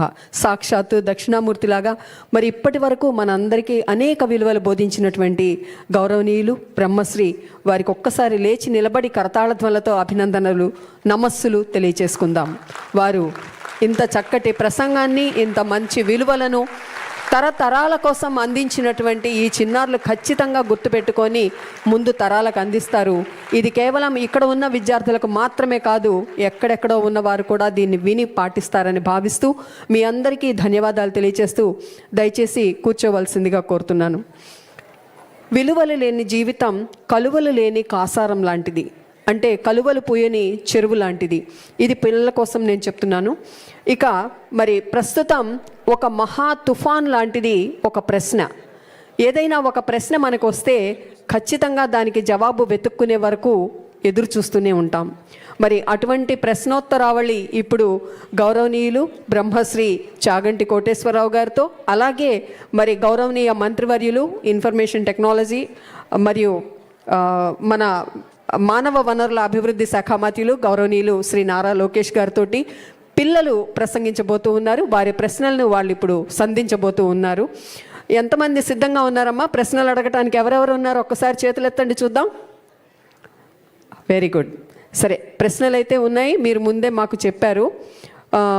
శ్రీమతి స్వర్ణ భారతి గారిని వారిని ప్రశ్నలకు సిద్ధం చేయవలసిందిగా కోరుతూ, పిల్లలు మీ పేరు చెప్పుకోండి. ముందుగా మీ పేరు చెప్పి ఆ తర్వాత మీ సమస్యను అడగండి. ఈ ప్రశ్న ఎక్కడో ఉన్నటువంటి సర్ ఐజాక్ న్యూటన్ గురుత్వాకర్షణ నియమాన్ని కనుక్కోవటానికి ప్రారంభం. అలాగే మీరు అడిగే ప్రశ్నలు ఎన్ని రకాల ఇన్వెన్షన్స్ని తీసుకొస్తాయో అని ఎదురు చూస్తూ మీకు స్వాగతం. నమస్కారం. ఈ ప్రశ్న చాగంటి గారికి. నమస్కారం గురువు గారు, నా పేరు రాజా. నేను సివిఆర్ జిఎంసి హై స్కూల్లో 9వ తరగతి చదువుతున్నాను. గురువుగారు, ప్రస్తుత పోటీ ప్రపంచంలో విద్యార్థులు అయిన మేము ఒత్తిడిని ఎలా అధిగమించాలి గురువుగారు? మంచి ప్రశ్న వేసావయ్యా. కానీ నీ ప్రశ్నని అభినందించడానికి కారణం ఏమిటంటే అది కేవలం వ్యక్తిగతంగా నీకు మాత్రమే సంబంధించింది కాదు. ఇవాళ అనేక లక్షల మంది విద్యార్థులకు ప్రతినిధిగా నువ్వు ఈ ప్రశ్న అడిగావు. చాలా మంచి ప్రశ్న. ఒత్తిడిని ఎలా అధిగమించాలి? ఒత్తిడిని అధిగమించడానికి ఎప్పుడు రెండు పరిష్కారాలు ఉంటాయి. ఒకటి ఆత్మవిశ్వాసం, రెండు ప్రణాళికాబద్ధమైనటువంటి జీవితం. ఆత్మవిశ్వాసము అంటే నువ్వు చదువుకున్న దాని మీద నువ్వు నమ్మకం పెంచుకోవాలి. నాకు ఇచ్చిన సిలబస్ ఏదుందో దాన్ని బాగా చదువుకున్నాను. మాస్టారు చెప్తున్నప్పుడు చాలా జాగ్రత్తగా విన్నాను. నాకు ఏదైనా అర్థం కాకపోతే మాస్టర్ని అడిగాను. ఆయన నాకు ప్రేమగా చెప్పారు. ఇన్నాళ్ళు హోంవర్క్ చేశాను, ఇంత నోట్స్ రాశాను, ఇన్ని టెక్స్ట్ బుక్స్ చదివాను, నాకు చాలా విషయాలు తెలుసు. కాబట్టి ఇప్పుడు అందులోంచే 10 ప్రశ్నలు ఇస్తారు, అది కాకుండా ఎక్కడి నుంచో ఇవ్వరు.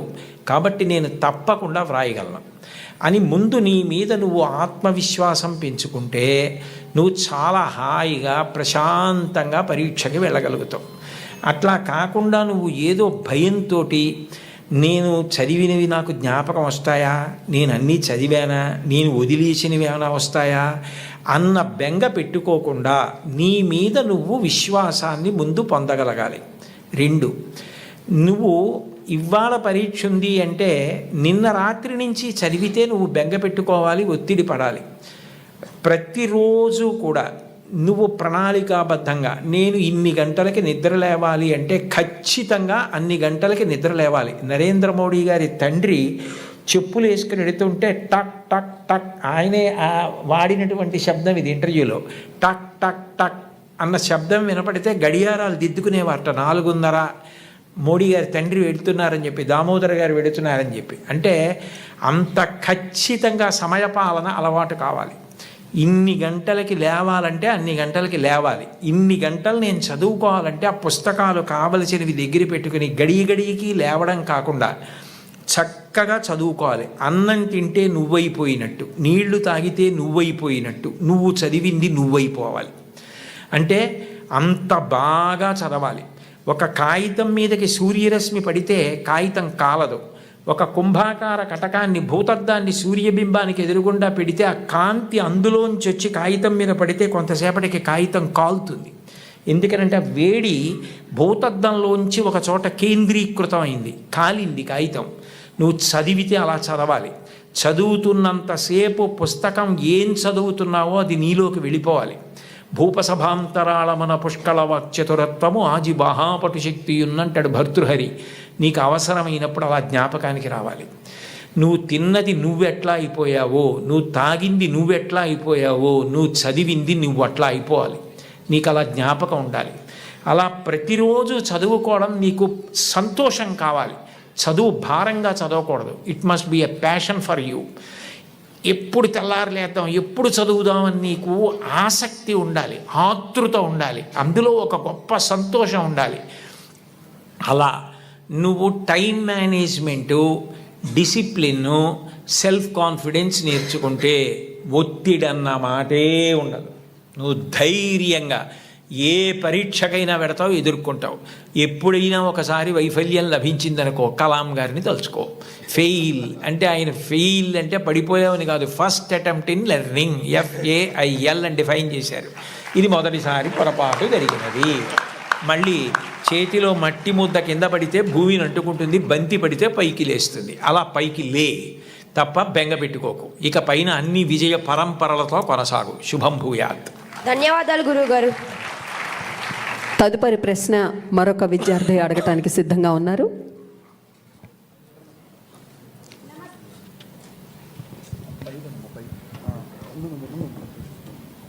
హలో, నమస్కారం గురువుగారు. నా పేరు నాగదుర్గారాణి. నేను KSRZP గర్ల్స్ హై స్కూల్లో 10వ తరగతి చదువుతున్నాను. మంచి అలవాట్లు అనేవి మనం ఏ విధంగా ఉపయోగపడతాయో తెలియజేస్తారా గురువుగారు? చాలా సంతోషం అమ్మా. నువ్వు స్పష్టమైనటువంటి రీతిలో చక్కగా నిన్ను నువ్వు పరిచయం చేసుకుని ప్రశ్న వేశావు. మంచి అలవాట్లు అన్నవి నీకే కాదు, నీ చుట్టూ ఉన్న వాళ్ళకి, సమాజానికి, దేశానికి కూడా ఉపయోగపడతాయి. మన దేశంలో వైద్య ఆరోగ్య శాఖ కొన్ని వేల కోట్లు ఖర్చు పెడుతుంది దేశం మొత్తం మీద. అందులో చాలా వ్యాధులకు కారణం ఏది అంటే, అన్నం తినేటప్పుడు, పలహారం చేసేటప్పుడు చేతులు సబ్బుతో కడుక్కోకుండా ఎట్లా ఉంటే అట్లాగే ఏది పడితే అది తినడం. 2, చాలా కాలం నిలవ ఉన్న పదార్థాలు కేవలం నాలుకకు రుచిగా ఉన్నాయి కదా అని తినడం. అట్లా కాకుండా మనం తిన్నది మనలోకి వెళ్ళి మన శరీరాన్ని నిర్మాణం చేస్తుంది అని దాని విలువ తెలుసుకున్నప్పుడు నువ్వు ఆరోగ్యంగా ఉండడం చాలా చాలా ముఖ్యం. శరీరమాద్యం ఖలు ధర్మ సాధనం. ఇది బాగుండకపోతే నువ్వేం చేయలేవు. దీనితో వ్యాయామం చేయడం, తినేటప్పుడు చేతులు కడుక్కోవడం, కాళ్ళు కడుక్కోవడం, స్నానం చేయడం శుభ్రంగా, నీ మేజోళ్ళు నువ్వే ఉతుక్కోవడం అలవాటు చేసుకున్నావు అనుకో, నీకు వేళ్ళకి వ్యాయామం ఉంటుంది. 2, మాసిపోతే ఎంత కష్టమో మీ అమ్మగారికి అవి ఉతకడం నీకు అర్థం అవుతుంది. రాజగోపాలాచారి గారు ఇంకా చనిపోవడానికి నెలలాళ్ల ముందు వరకు తన జేబు రుమాలు తాను ఉతుక్కునేవారు, ఎందుకంటే చేతులకు పట్టు ఉంటుందని. నీ బట్టలు నువ్వు ఉతుక్కోవడం ఇటువంటివి నేర్చుకున్నావనుకో, అవి మంచి అలవాట్లు. దానివల్ల నీకే కాదు, నీకు జ్వరం వచ్చిందనుకో, అమ్మ దేవుడి దయ వల్ల నీకు రాకూడదు కానీ వచ్చిందనుకో, వస్తే మీ నాన్నగారు సెలవు పెట్టి నిన్ను వైద్యుడి దగ్గరికి తీసుకెళ్ళాలి. మీ అమ్మగారు పనులన్నీ మానుకుని నీ దగ్గర కూర్చోవాలి. నువ్వు ఆరోగ్యంగా ఉంటే నీకే కాదు, సమాజానికి, ప్రభుత్వానికి, వైద్యశాలకి, అందరికీ ఉపకారం చేసిన దాని అవుతావు. నువ్వు చేతులు శుభ్రంగా కడుక్కుంటే చాలు, వ్యాయామం చేస్తే చాలు, కాసేపు పరిగెడితే చాలు, అవుట్ నాట్ అవుట్ అని గట్టిగా అరిస్తే చాలు, 2 గంటలు మాట్లాడినా, భవిష్యత్తులో ఎప్పుడైనా నువ్వు ప్రసంగాలు చేయవలసి వచ్చినా, సమావేశాలు నిర్వహించవలసి వచ్చినా గుక్కెడు నీళ్లు తాగకుండా నిర్వహిస్తావు. ఆ శక్తి నీ కండరాలకు వస్తుంది. అటువంటివి నేర్చుకో. ఇక నువ్వు జీవితంలో శాంతి పొందడానికి ఎప్పుడూ కష్టమే పడితే, మాకు ఎప్పుడూ చదువు ఎప్పుడూ కష్టమే అంటే మరి మాకు సంతోషం ఎప్పుడండి అంటావేమో. మంచి హాబీస్ నేర్చుకో. మంచి హాబీస్ అంటే అవి చదువులో అంతర్భాగం కాదు, కానీ దాని ద్వారా నువ్వు శాంతిని పొందవచ్చు. ఒక్కొక్కసారి నీ హాబీ నువ్వు చదువుకున్న దానికన్నా గుర్తింపు ఎక్కువిస్తుంది. శ్రీపాద పినాకపాణి గారిని కర్నూలులో మెడికల్ కాలేజీ ప్రిన్సిపాల్ చేశారు.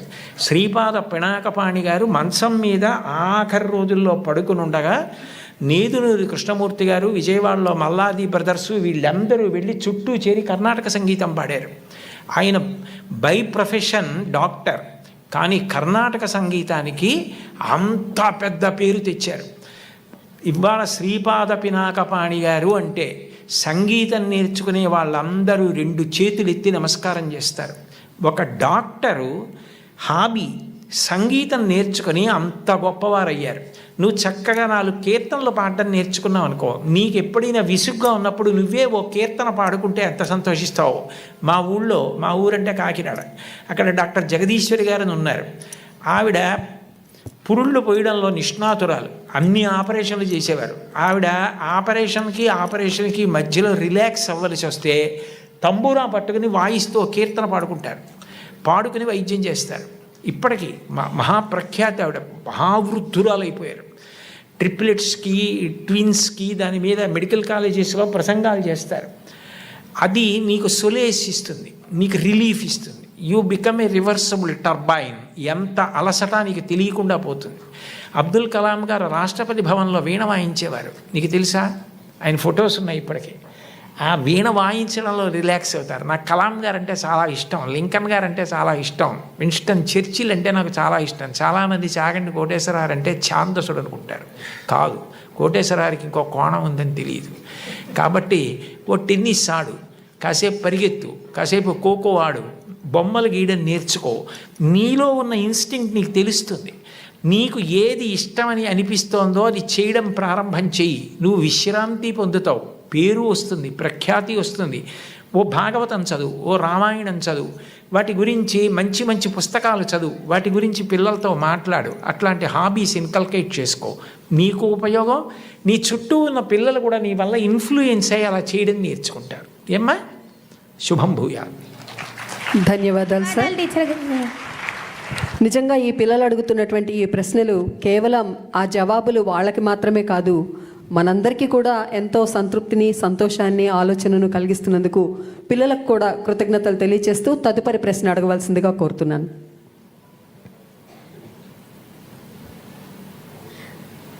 నమస్తే సార్. ఈ ప్రశ్న గౌరవనీయులైన మంత్రివర్యులు నారా లోకేష్ గారికి. మీ లైఫ్లో మిమ్మల్ని ఇన్స్పైర్ చేసిన పర్సన్ ఎవరు? నాకు పెద్ద సమస్య ఉందమ్మా ఇంట్లో. అందరూ ఇన్స్పైరింగ్ పర్సనాలిటీసే. మా తాతగారి దగ్గర నుంచి నాన్నగారి వరకు అందరూ నన్ను ఇన్స్పైర్ చేసిన వారు. ప్రపంచవ్యాప్తంగా చూస్తే లీ కువాన్ యూ అని ఒక గొప్ప వ్యక్తి నేను చూసి ఇన్స్పైర్ అయ్యా. లీ కువాన్ యూ అనే వ్యక్తి సింగపూర్, మలేషియా నుంచి విడిపోయినప్పుడు ప్రధానమంత్రి అయ్యారు. ప్రధానమంత్రిగా ఒక మత్స్యకార గ్రామాన్ని ఈరోజు ఒక అగ్రదేశానికి ఎట్లా తీర్చిదిద్దారు.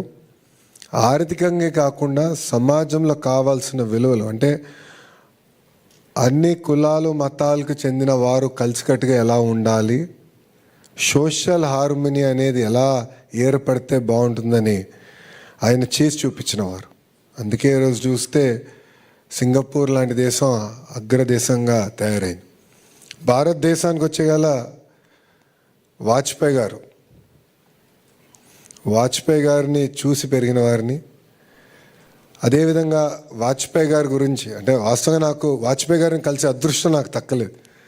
కానీ వాజ్పేయి గారు ఎలాంటి వ్యక్తి అనేది గౌరవ ముఖ్యమంత్రి గారు ఎప్పుడు చెప్తా వస్తారు. నిన్న పొద్దున్న మొన్న రాత్రో ఉపరాష్ట్రపతి గారితో కూర్చుని మాట్లాడేటప్పుడు కూడా వాజ్పేయి గారి గొప్పతనం గురించి గౌరవ ముఖ్యమంత్రి గారు ఉపరాష్ట్రపతి గారు చెప్తున్నారు. వాజ్పేయి గారిలో ఉన్న గొప్పతనం ఏంటంటే ప్రధానమంత్రిగా ఉన్నా కూడా ఒక వ్యక్తి లేదు సార్ మీరు తీసుకున్న నిర్ణయం ఒక్కసారి మళ్ళీ ఆలోచించండి అని చెప్తే ఆలోచించడానికి సిద్ధపడిన వ్యక్తి. ఆయన తీసుకున్న నిర్ణయం 10 మందితో మాట్లాడి అది మళ్ళీ మార్చిన వ్యక్తి. అంటే ఒక ప్రధానమంత్రిగా చేసిన వ్యక్తి అలా ఆలోచించినప్పుడు మనందరం కూడా ఎంత ఆలోచించాలి అనేది నేను తెలుసుకుంటాం కూడా జరిగింది. సో దేశంలో వాజ్పేయి గారు, ప్రపంచవ్యాప్తంగా చూస్తే నాకు లీ కువాన్ యూ గారు ఒక ఆదర్శంగా నేను తీసుకుంటాను. Thank you sir. చక్కటి ప్రశ్నకు చక్కటి సమాధానాలు లభిస్తున్నాయి. మరి తదుపరి ప్రశ్నకు సిద్ధంగా ఉన్నారని కోరుతున్నాను, వారిని మాట్లాడవలసిందిగా. గురువుగారు, నేడు యువతకు గురువుగారు, నేడు యువతకు ప్రధానంగా నేర్పించవలసిన విలువలు ఏవి? ఆ విలువలు ఎందుకు ముఖ్యమైనవో తెలియజేయగలరా? అన్నింటికన్నా చాలా ప్రధానమైనటువంటి విలువ ఏది అంటే, మనం మన కోసం బ్రతకడం కాదు, మనం ఇతరుల కోసం బ్రతకగలగాలి. మనం అనుకున్నట్టుగా ఇతరులు ఉండాలి అని కోరుకోవడం కన్నా, ఇతరులను మనం అర్థం చేసుకుని ఇతరులు సంతోషంగా ఉండడానికి మనం ఎట్లా ప్రవర్తించాలన్నది తెలుసుకోవాలి. నేను ఇన్ని మాటలు చెప్పే కన్నా నీకు ఒక్క పద్యం చెప్తాను. చాలా తేలిక పద్యం అది. మహాభారతంలోది. చాలా కాలం ఆంధ్రదేశంలో ఒక ప్రఖ్యాత దినపత్రిక దాన్ని సంపాదకీయం మీద వేసేది ఈ పద్యాన్ని.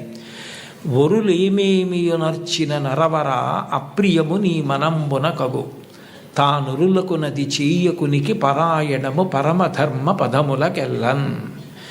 నేను ఏదైనా మాట్లాడేటప్పుడు నన్ను ఎవరైనా అట్లా మాట్లాడితే, నా పట్ల అట్లా మాట్లాడితే నేను బాధపడతానా? అయితే నేను మాట్లాడను.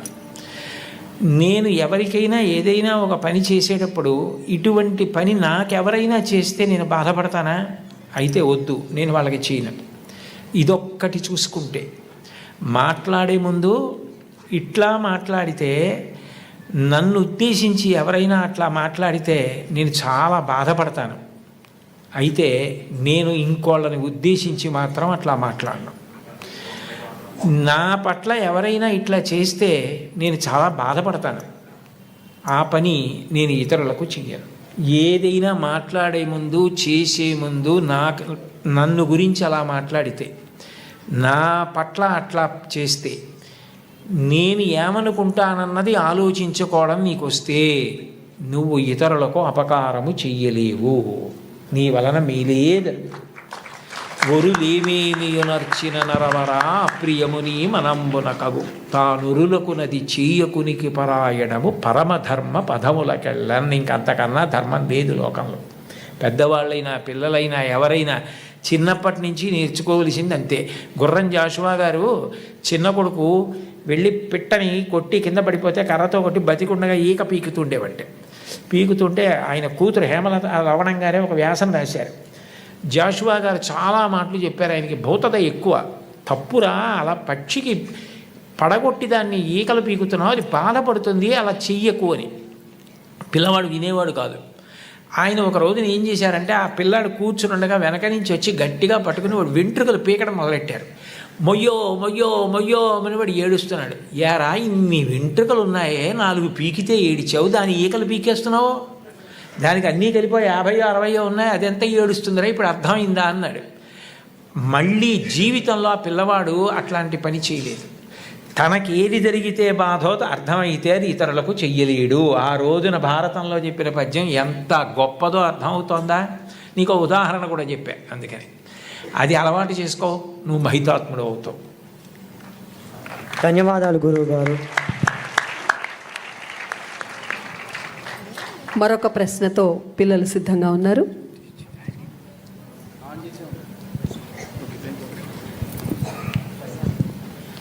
నమస్కారం గురువుగారు.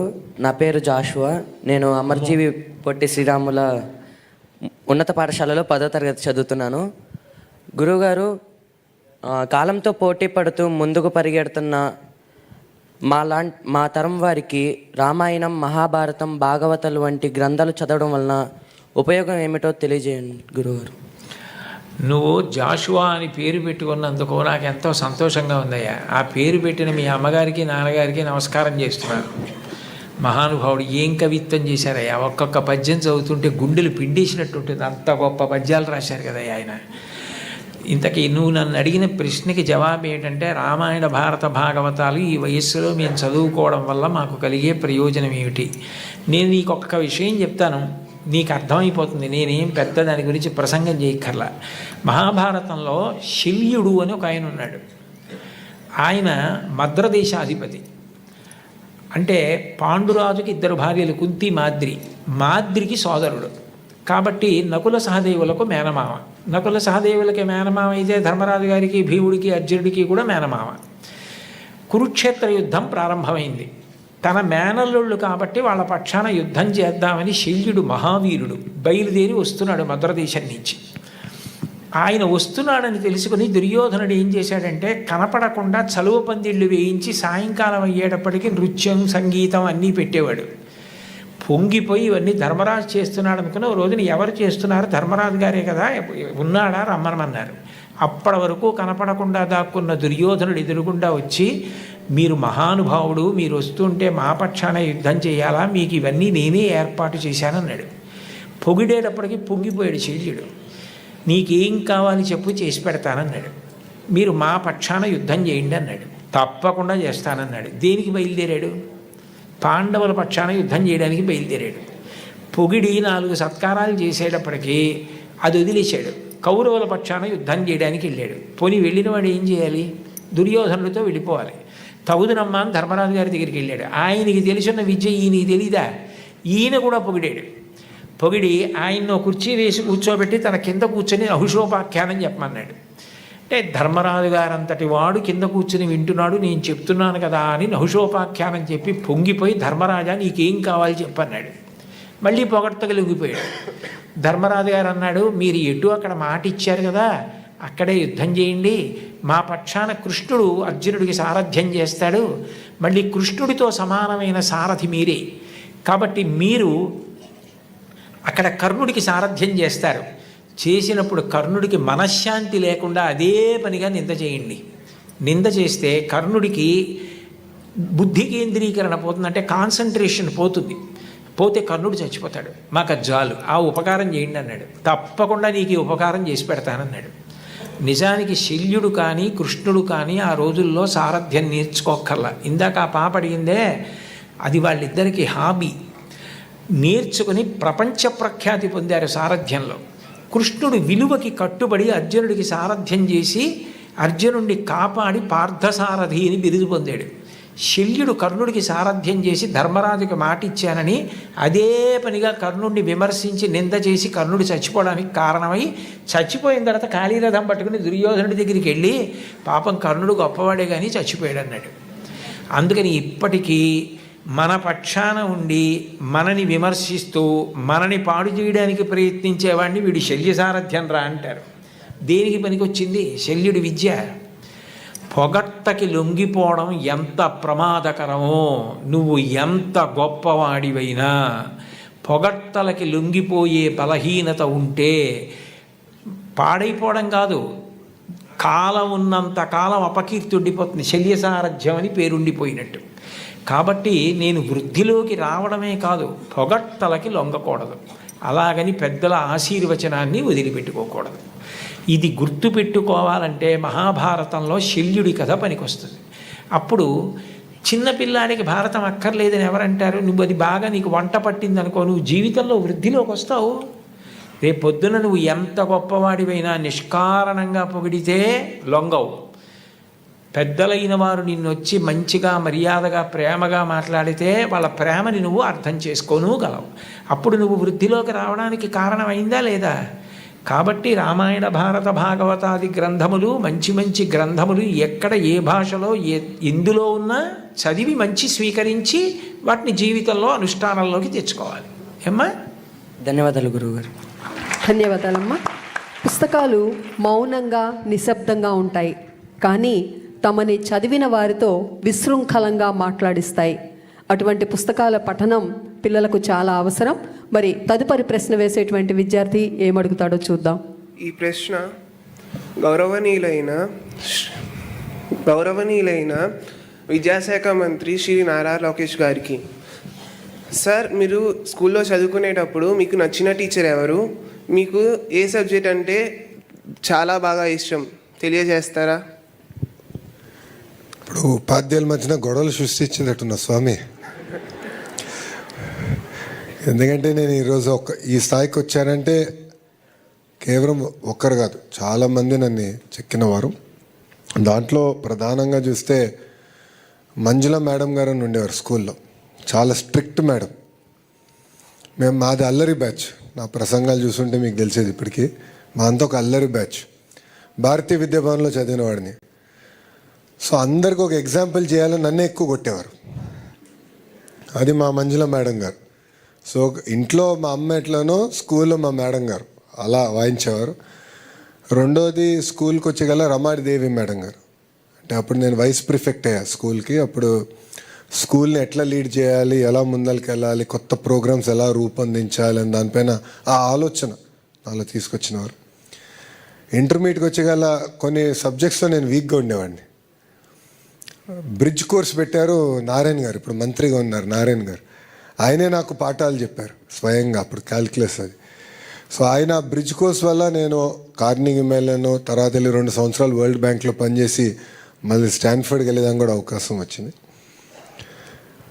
కార్నింగ్ మెల్లన్లో నా గురువు గారు రాజిరెడ్డి గారు. రాజిరెడ్డి గారు కూడా ఏంటంటే చిత్తూరు జిల్లాలో ఒక మారుమూల గ్రామంలో జన్మించిన వారు. కార్నింగ్ మెల్లన్ యూనివర్సిటీకి వెళ్ళి అసలు కంప్యూటర్ సైన్స్ ల్యాబ్, అసలు మొత్తం ప్రోగ్రామ్ రూపొందించిన గొప్ప వ్యక్తి.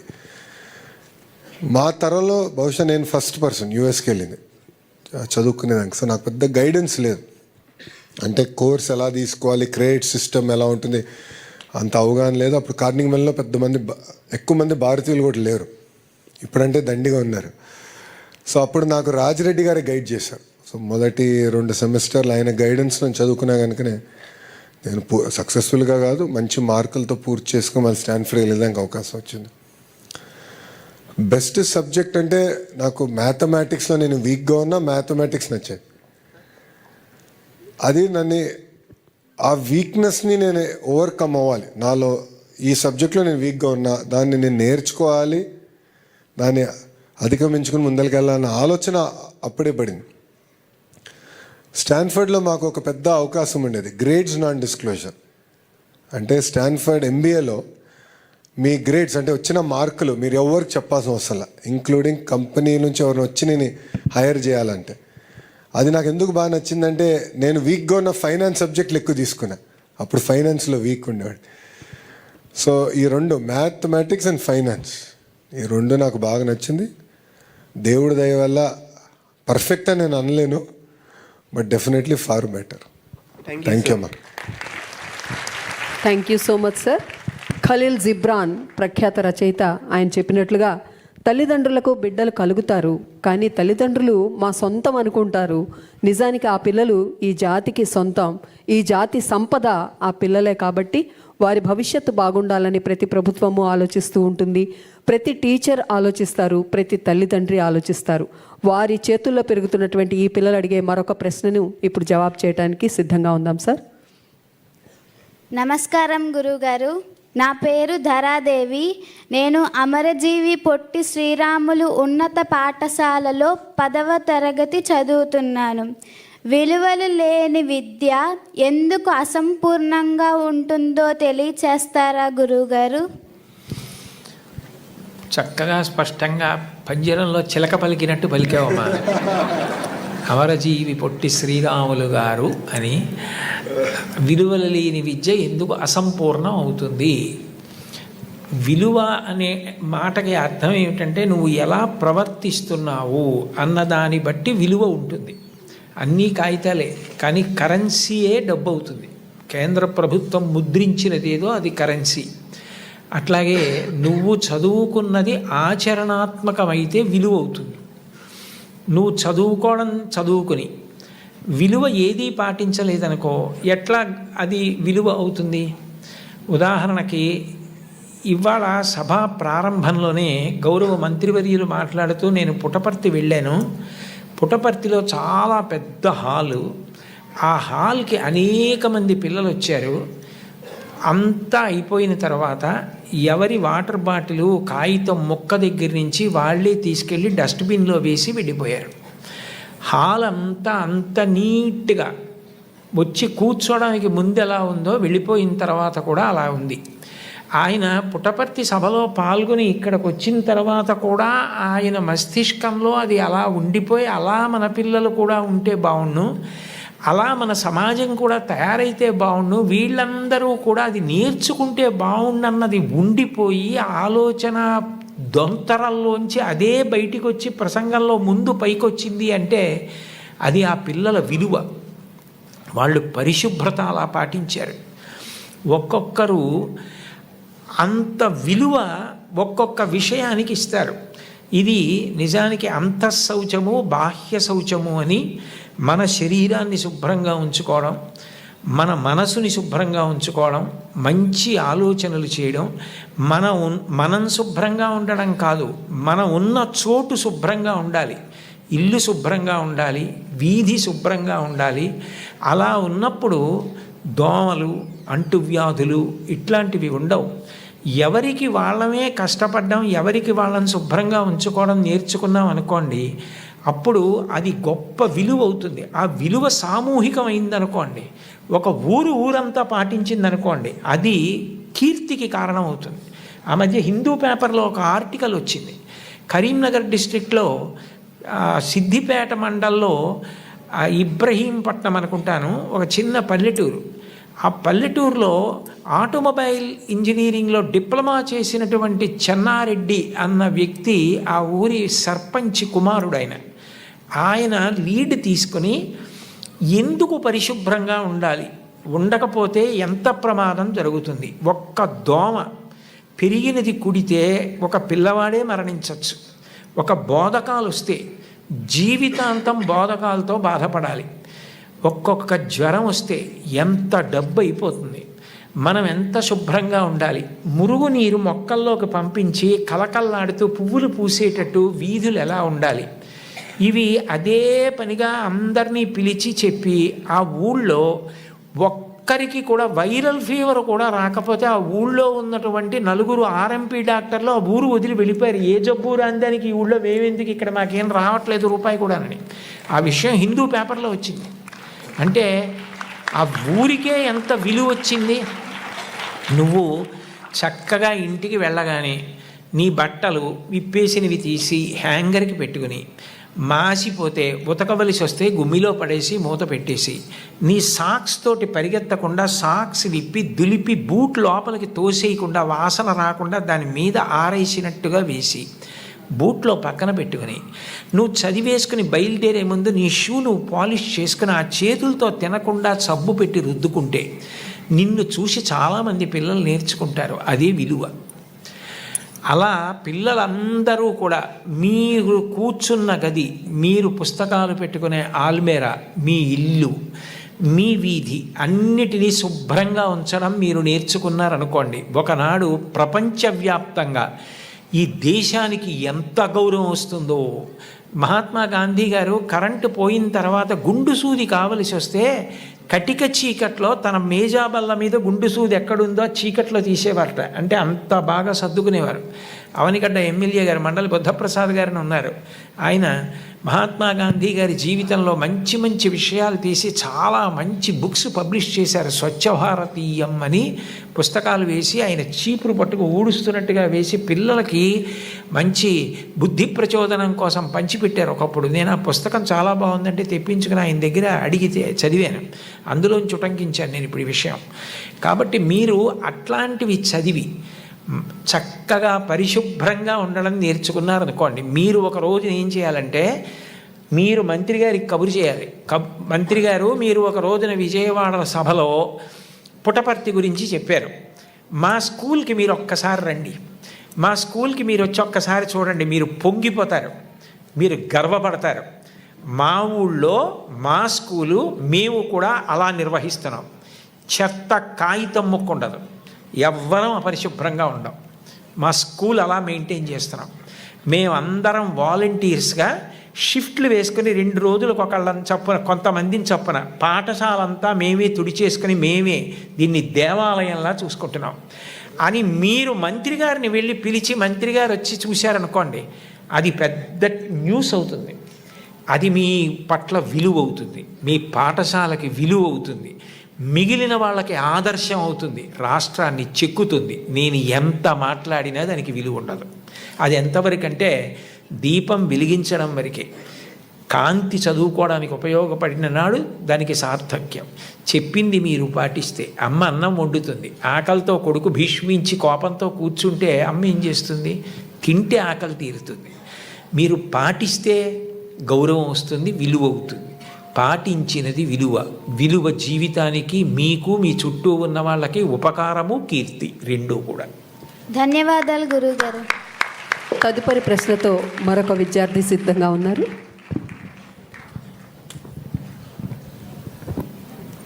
గౌరవనీయులైన విద్యాశాఖ మంత్రి గారికి నా నమస్కారాలు సార్. నా పేరు ఆదర్శ. నేను కేజీబీవి ఎకొండూరులో 10వ తరగతి చదువుతున్నాను. నేటి సమాజంలో నైతిక విలువలను పాటించేవారు జీవితంలో వెనుకబడుతున్నారు. సమాజం మాత్రం ఏం సంపాదించావని అంటుందే కానీ విలువలతో బ్రతుకుతున్నావని అనడం లేదు. దీనిపై మీ అభిప్రాయాన్ని తెలియజేస్తారా సార్?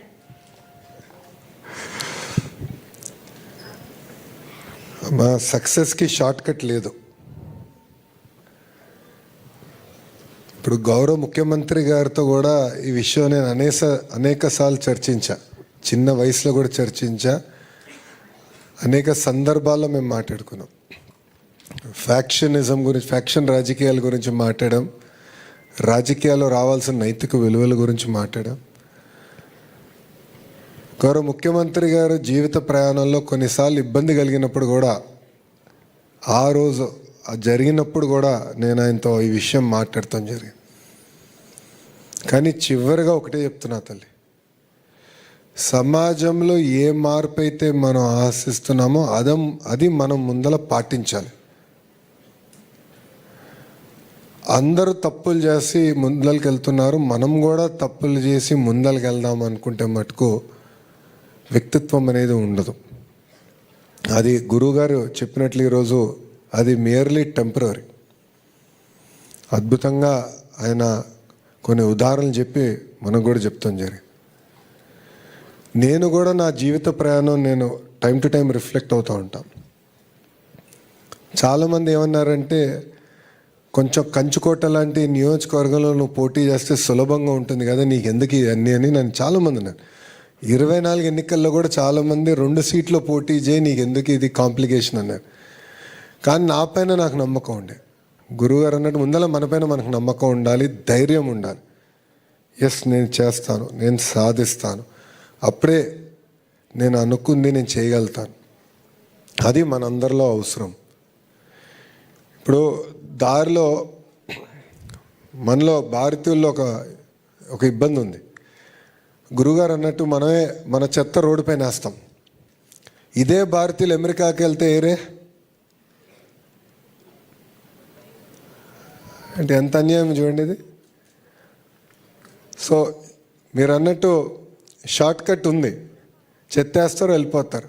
కానీ ఎవరైతే నిలబడి లేదు ఇది కరెక్ట్ కాదని ఉంటారో, లేదంటే ఎవరి కారులో అయితే చిన్న చెత్త బుట్ట పెట్టుకొని ఆ చెత్తంతా దాంట్లో వేసి తిరిగి మళ్ళీ ఇంట్లో పెట్టి మళ్ళీ పారిశుద్ధ కార్మికులు వచ్చినా లేదంటే రీసైక్లింగ్ సెంటర్ తీసుకెళ్తారో వాళ్ళే ఆదర్శంగా నిలబడతారు.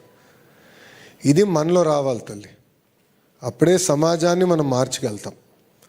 లేదంటే సమాజంలో ఒకరు అవుతాం. దేశాన్ని అప్పుడు ఎవరు బాగు చేయలేరు. మొన్న కాన్వకేషన్ జరిగింది పుట్టపర్తిలో. అక్కడ స్పీచ్కి ప్రిపేర్ అయ్యే ముందల భగవాన్ సత్యసాయి ఆయన మాట్లాడిన చాలా విషయాలు నేను చూశాను. ఆయన ఒకటి అన్నారు, హెడ్, హార్ట్ అండ్ హ్యాండ్. అంటే ఐక్యూ హెడ్ ఇస్తుంది, ఈక్యూ అంటే ఎమోషనల్ కోషంట్ హార్ట్ ఇస్తుంది, సమాజానికి ఎప్పుడు సేవ చేయాలనేది హ్యాండ్ ఉండాలని ఆయన పదే చెప్పారు. నాకు బాగా నచ్చింది, నా మనసులో అతుకుపోయింది అది. ఇది మనందరం నేర్చుకోవాలి తల్లి. అంతేగాని ఎవరో ఒక్కరు షార్ట్ కట్ వల్ల పైకి వచ్చారని మనం మట్టుకు అనుకుంటే టైం విల్ ఓన్లీ షో. వాళ్ళు అక్కడ నిలబడేదానికి హక్కు ఉండదని. ప్రకృతి ప్రజలు ఒప్పుకున్నా సమాజం ఒప్పుకున్నా ప్రకృతి ఒప్పుకోదని నేను బలంగా నమ్ముతా తల్లి. సో అది మనందరం గుర్తుపెట్టుకోవాలి దయచేసి. Very long answer for straight question. Thank you sir. Thank you so much. మరి పెద్దలు చెప్పినటువంటి అంశాలు మీకు అర్థమవుతున్నాయని, మీరు అర్థం చేసుకోగలరని, మున్ముందు వాటిని పాటిస్తారని భావిస్తూ తదుపరి ప్రశ్న అడగటానికి సిద్ధంగా ఉన్నారు. వాళ్ళని మాట్లాడవలసిందిగా కోరుతున్నాం. గౌరవనీయులైన బ్రహ్మశ్రీ చాగంటి కోటేశ్వరరావు గారికి నా నమస్కారములు. నా పేరు శుభశ్రీ. నేను విఎంఆర్ఆర్ ఎంసీ స్పెషల్ గర్ల్స్ హై స్కూల్లో 9వ తరగతి చదువుతున్నాను. నేటి తరం విద్యార్థులకు స్వీయ నియంత్రణ యొక్క ప్రాధాన్యతను మీ మాటల్లో తెలియజేస్తారా గురువుగారు? స్వీయ నియంత్రణ, నేను ఒక్క మాట చెప్తానమ్మా నీకు తేలికగా అర్థం అవడానికి. ఒక కారు ఉందనుకో, ఎందుకు వాడతాం? నేను నడిచి వెళ్ళడం చాలా కష్టం, ఎక్కువ దూరం అనుకుంటే తేలికగా సౌకర్యంగా వేగంగా వెళ్ళడానికి కారు ఎక్కుతాను. ఏమండి, ఈ కారు 60 కిలోమీటర్లు, 70 కిలోమీటర్లు, 100 కిలోమీటర్లు ఎంత దూరం, ఎంత వేగం కావాలంటే అంత వేగంగా వెడుతుంది. ఆ వేగంగా వెళ్ళడానికి యాక్సిలరేటర్ అన్నది తొక్కితే చాలు, ఈ కారు వేగంగా వెడుతుంది. కానీ ఈ కారు మధ్యలో ఎక్కడైనా ఏదైనా అడ్డొస్తే ఆగడానికి మాత్రం సౌకర్యం లేదు, ఆగదు అన్నారనుకోండి, ఆ కారు ఎక్కుతారా? ఎక్కరు. వేగంగా వెళ్ళడం ఎంత అవసరమో, ఓ చిన్న పిల్లాడు తెలియక పరిగెడుతున్నాడు, స్కూల్ నుంచి వెడుతూ రోడ్డుకి అడ్డంగా పరిగెడుతున్నాడు, అప్పుడు నువ్వు కారు ఆపాలి. కారు ఆపడానికి బ్రేక్ లేకపోతే యాక్సిలరేటర్ ఒకటి ఉంటే ఉపయోగం ఏముంది? బ్రేక్ లేని కారు ఎలాంటిదో స్వీయ నియంత్రణ లేని జీవితం అలాంటిది. కొన్నిసార్లు ఏమి చాలాసార్లు తప్పు మనది తప్ప వస్తువులది కాదు. ఇవాళ పిల్లల విషయంలో చాలా ఘోరంగా ఉన్న విషయం ఏది అంటే సెల్ ఫోన్. సెల్ ఫోన్ తప్పేముంది? సెల్ ఫోన్ని ఆధారం చేసుకుని మీరు ఎవరిని అడగకుండా రూట్ మ్యాప్ పెట్టుకొని చక్కగా క్షేమంగా మీరు గమ్యాన్ని చేరుకోవచ్చు. మీరు ఏ విషయమైనా మంచి విషయం గురించి తెలుసుకోవాలి అనుకుంటే సెల్ ఫోన్లో చూడవచ్చు. మీరు ఎక్కడ ఉన్నా కూడా మీ వాళ్ళతో మాట్లాడచ్చు, సంక్షిప్తమైన సందేశం పెట్టచ్చు. అవతల వాళ్ళు ఫోన్ ఎత్తలేదు అంటే ఓ సందేశం పెట్టి వదిలేయచ్చు. కానీ మీరు పక్కన తల్లి తండ్రితో కూడా భయపడిపోయేటట్టుగా, అందులో అక్కర్లేని విషయాలు రాత్రిళ్ళు చూస్తారేమో అని తల్లిదండ్రులు బెంగ పెట్టుకునేటట్టుగా సెల్ ఫోన్ వాడితే సెల్ ఫోన్ది తప్ప మంది తప్ప? సెల్ ఫోన్ పట్టుకొని 2 వీలర్ మీద వెడుతూ చెవి దగ్గర జబ్బమికి మధ్యలో నొక్కి పెట్టి మెడ వంచి డ్రైవ్ చేస్తే సెల్ ఫోన్ది తప్ప మంది తప్ప? సెల్ ఫోన్ ఏం చేస్తుంది? ఒక మోటార్ సైకిల్ మీద ఒక తల్లి తండ్రి, వెనక 2 పిల్లలు, ముందు 2 పిల్లలు, 4 సంచులు తగిలిస్తే మోటార్ సైకిల్ తప్ప, తొక్కిన వాడిది తప్ప? ఎవరిది తప్పు? నేను పొద్దున్న కాకినాడ నుంచి విజయవాడ కారులో వస్తుంటే ఒక సన్నివేశం చూసి చాలా భయం వేసింది. ఒక ఆయన భార్య భర్త కూర్చున్నారు. భార్య గారి ఒళ్ళో ఓ చంటి పిల్లాడు ఉన్నాడు. ముందు ఓ చిన్న పిల్లాడిని ఆయన కూర్చోబెట్టుకున్నాడు. ఆ పిల్లాడు ఆయన చెయ్యిలా పెట్టుకుంటే ఈ చేతి మీదకు ఒరిగిపోయి నిద్రపోతున్నాడు. ఆ నిద్రపోతున్నవాడు ఎప్పుడు జారిపోతాడో తెలియదు, కింద ఆయన చెయ్యి వదిలి పిల్లాడిని పట్టుకుంటాడా? పిల్లాడు నిద్రలో ఇంకా ఇదైపోయి పక్కన ఏ హార్నో వినపడితే ఉలిక్కిపడి పడిపోతే దాని బదులు ఒక ఆటోలోనో ఇందులోనో వెళ్ళొచ్చు, బస్సో ఎక్కి. మోటార్ సైకిల్ మీద అంతమందిని వెళ్ళమని ఎవరు చెప్పారు? ఎంత ప్రమాదం! మొన్న రాత్రి నేను వెడుతుంటే రోడ్డు పక్కన ధాన్యం పోసి పైన పరదాలేసి పెద్ద పెద్ద బండలు పెట్టారు. ఒక 2 వీలర్ అయినా ఆ బండ దూరంగా ఉండి చూసుకోకుండా గుద్దుకుని పడిపోయి ఒళ్ళంతా నెత్తురు కారుతోంది పాపం. ఎవరు చెప్తారు? ఇవన్నీ ఎవరు చెప్పాలి? ఎవరు చెప్పాలి? సెల్ ఫోన్ అలా వాడద్దని మీ అమ్మగారు నాన్నగారు నిద్ర మానేసి మీ పక్కన కూర్చుంటారా? ఒక వయస్సులో అక్కర్లేనప్పుడు సెల్ ఫోన్ ఎందుకు? మా తరంలో మాకు ఇప్పుడు తెలుసు సెల్ ఫోన్, ఒకప్పుడు సెల్ ఫోన్ లేదు అసలు. ఎందుకు సెల్ ఫోను? అస్తమానం సెల్ ఫోన్ వాడవలసింది, అస్తమానం సెల్ ఫోన్లో యూట్యూబ్లో వెతుక్కోవడము, దానికి బోల్డ్ అన్ని మన కామెంట్లు పెడుతూ ఉండడం, ఎందుకు అవన్నీ? ఎంత టైం వేస్ట్ అయిపోతుంది. అక్కర్లేని విషయాల జోలికి వెళ్లకుండా పట్టించుకోవలసిన విషయాల్లో శ్రద్ధ పెట్టడమే స్వీయ నియంత్రణ. అది నేర్చుకోకపోతే జారిపోతావు. అదే స్వీయ నియంత్రణ. అది అవసరం కాదు, మరి అడుగడుగునా అవసరమే. అందుకే నేను అందరికీ అర్థమవుతుందని సెల్ ఫోన్ ఉదాహరణగా చెప్పాను.